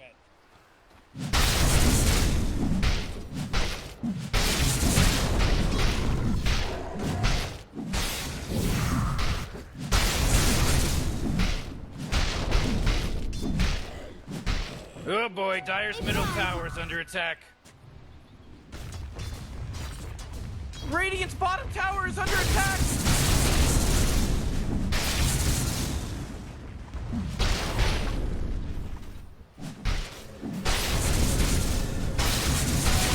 Bounties.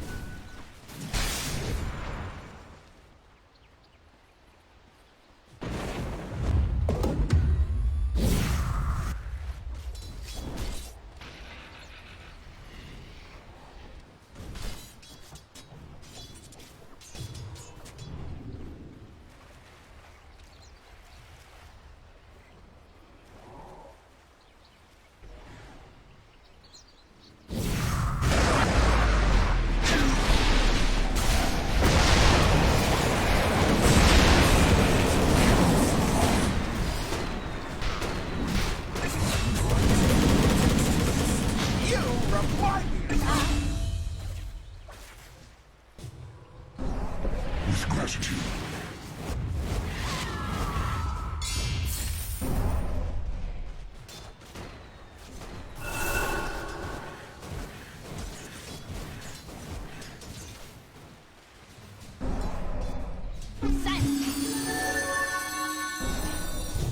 Radiant's bottom tower is under attack!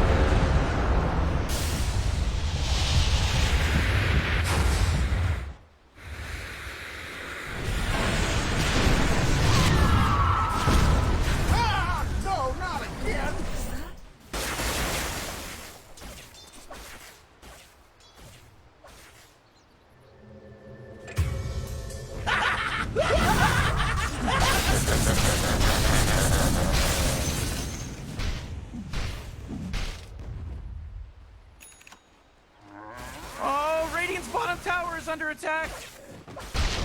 Radiant just fortified their structures! You know what I'm talking about? Radiant's bottom tower is under attack! Oh, Rick! He's dominating now! He's dominating!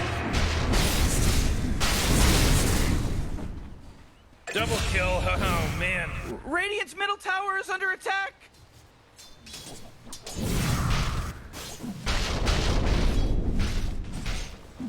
Oh, Radiant's middle tower is under attack! Looks like Dire's structures are fortified!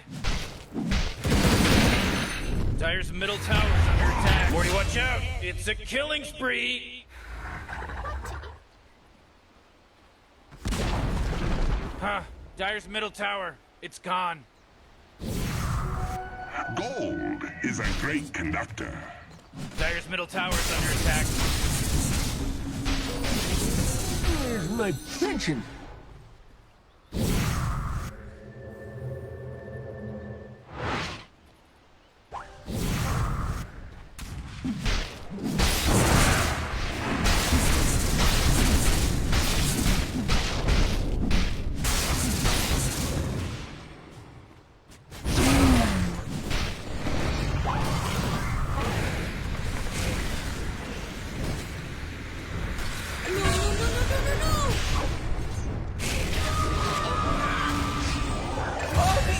He's dominating!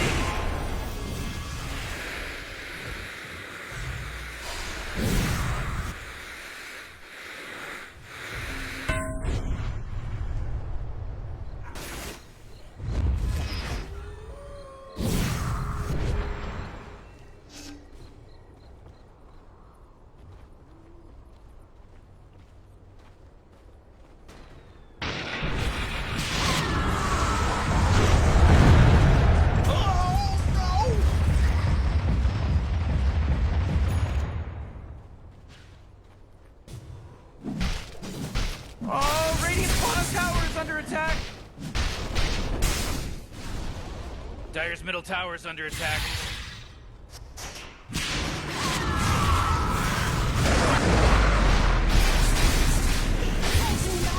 Dire's middle tower is under attack.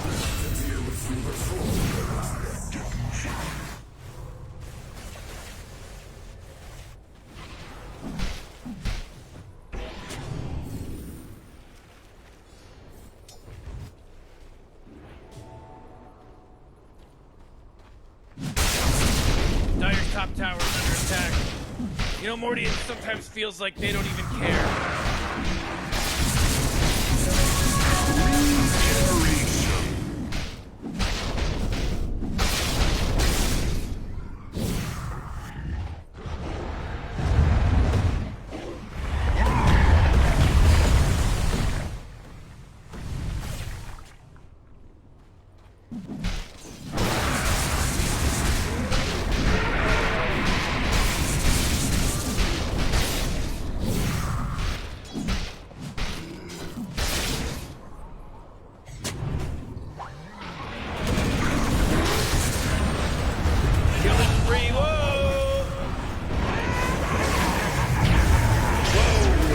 Killing spree mode.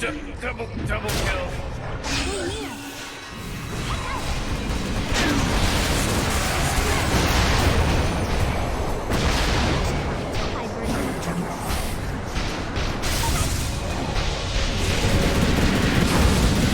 Whoa, killing spree. Ho!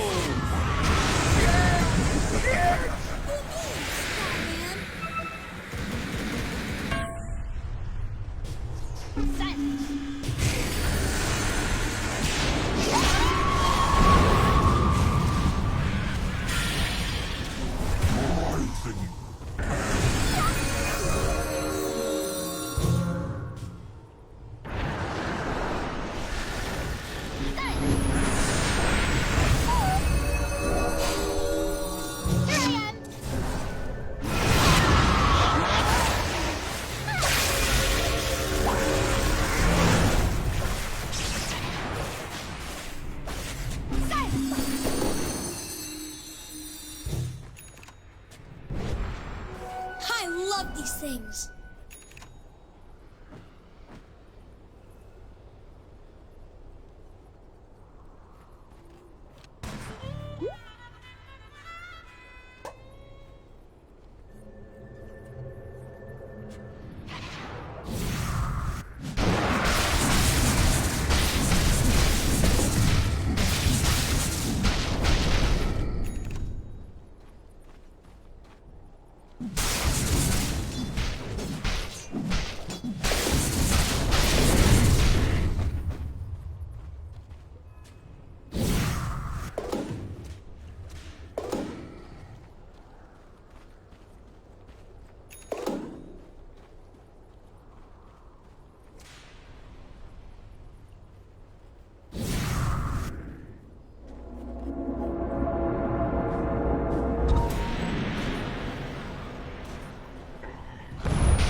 Wubba lubba dub dub! What? Thank you.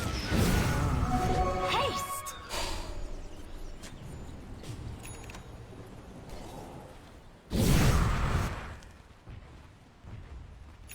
Silence! A prize!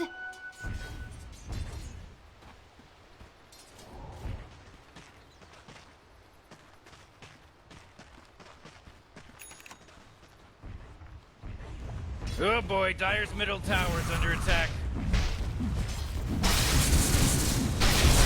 Oh jeez, it's a killing spree!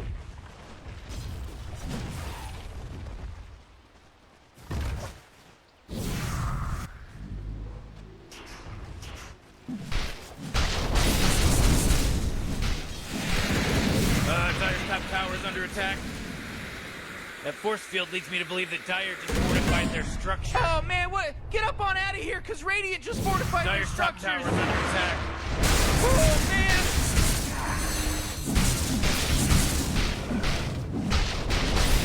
Dire's top tower is under attack.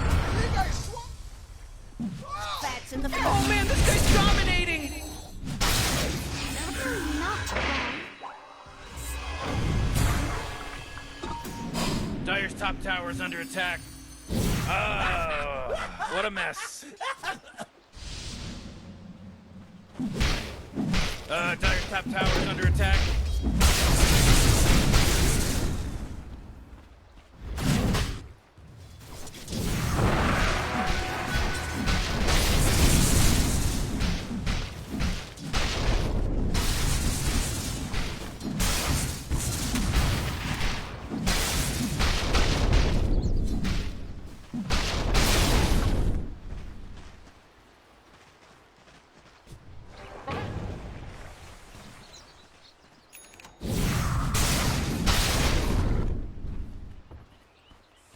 Oh boy, Roshan just got taken out by the Radiant.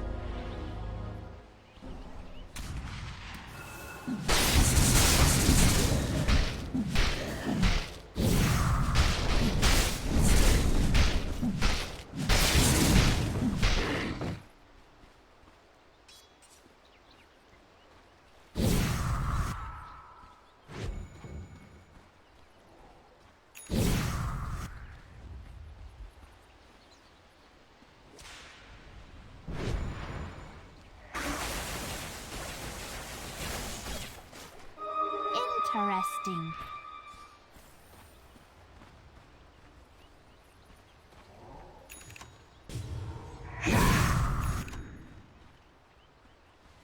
Where's my pension? Oh boy, Dire's middle tower is under attack.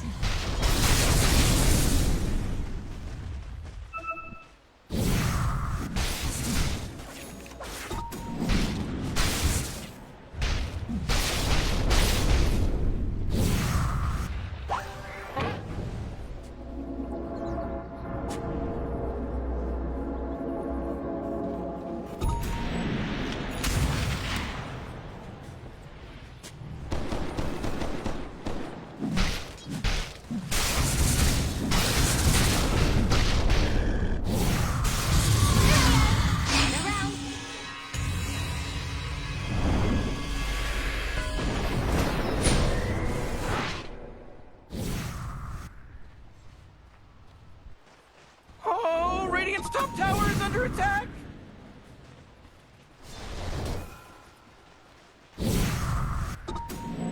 Oh, Radiant's top tower is under attack.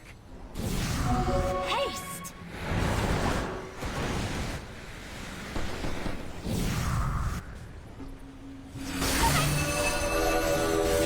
Whoa, mega kill. Uh-oh. Haha, mega kill.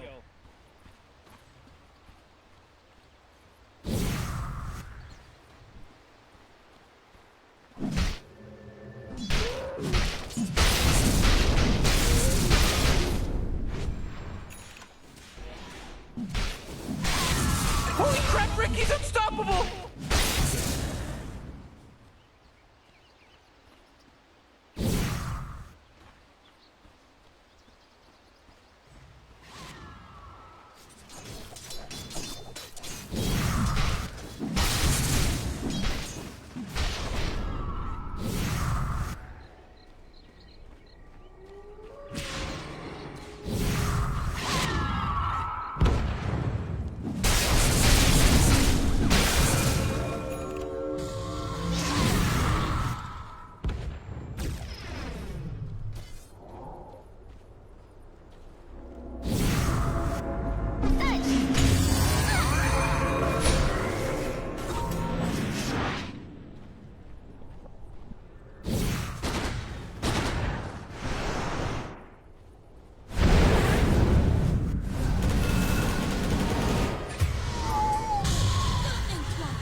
top tower is under attack. I will see you in the underskin.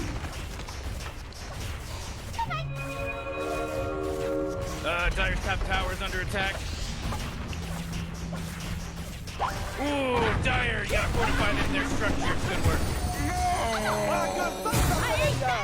Dire's middle tower is under attack. I wonder what they're gonna build where Dire's top tower used to be. Woo-hoo-hoo! Boy, oh boy! Ooh, Dire's top my barracks goodness are getting gracious! hit. Ooh, Dire, you gotta fortify them, their structures. Good work. Dire's top barracks are really taking a whipping.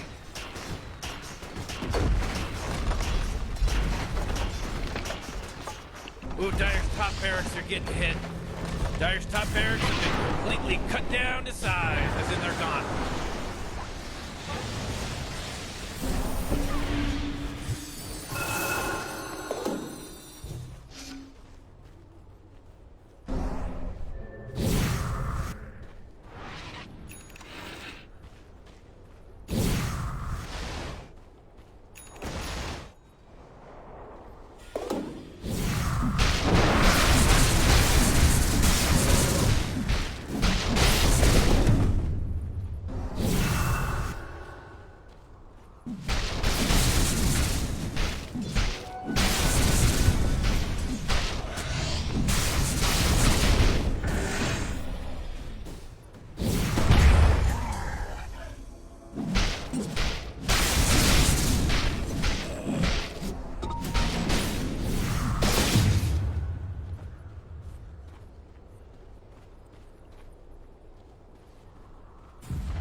Radiant's middle tower is under attack!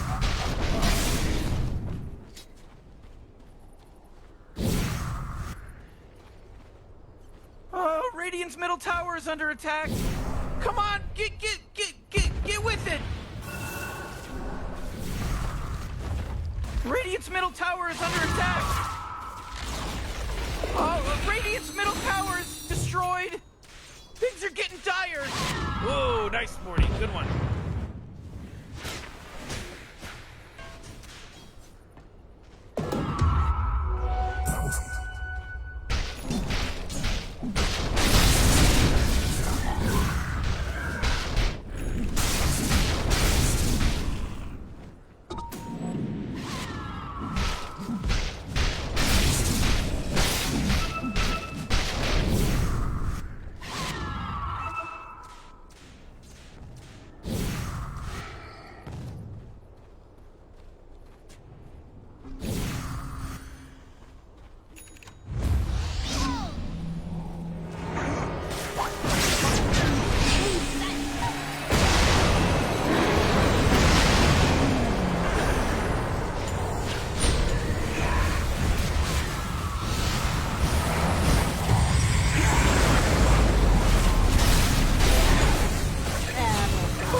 Godlike!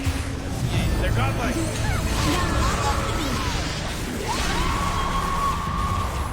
Hello? Can anyone hear me? Level up It's a killing spree over here! Middle tower's under attack.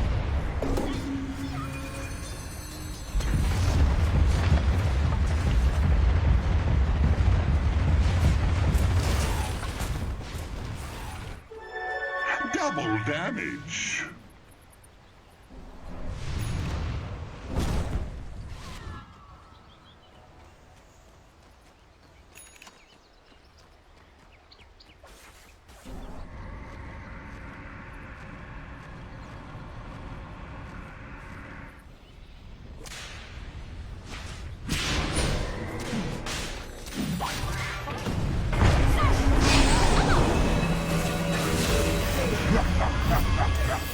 Thought you got away.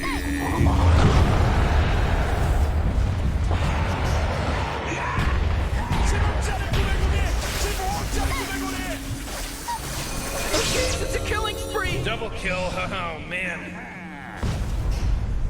Why, thank you.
They're going after Tire's bottom tower.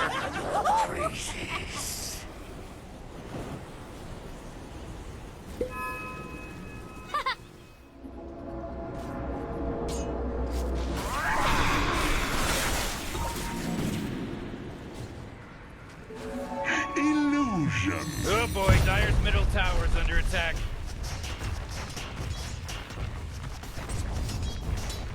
Dire's middle tower. What's the matter with you? Dire's bottom tower's destroyed. Did you see what they did, Dire's Rick? middle tower. Did you see what they did? Frankly, Morty, no. Wasn't paying attention. Oh boy, Dire's middle tower is under attack.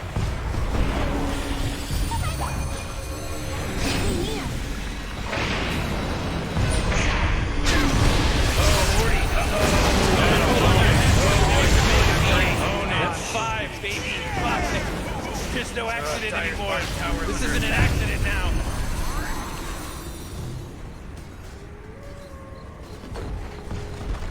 Dire's middle barracks are getting plunged into a sea of abuse.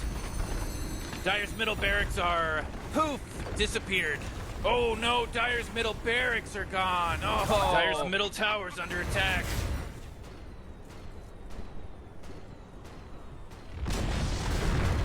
Dire's middle tower, it's gone. Dire's middle tower is under attack. That force field leads me to believe that Dire just fortified their structure. Oh jeez, Morty, they're going after Dire's bottom tower.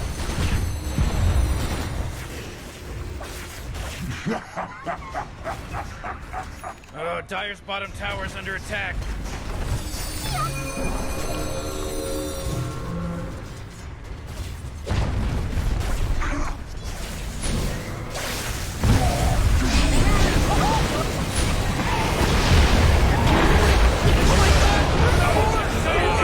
He's now dominating! He's dominating, Rick! Oh no, Rick, Dire base is under attack. What's the matter with you? Dire's bottom tower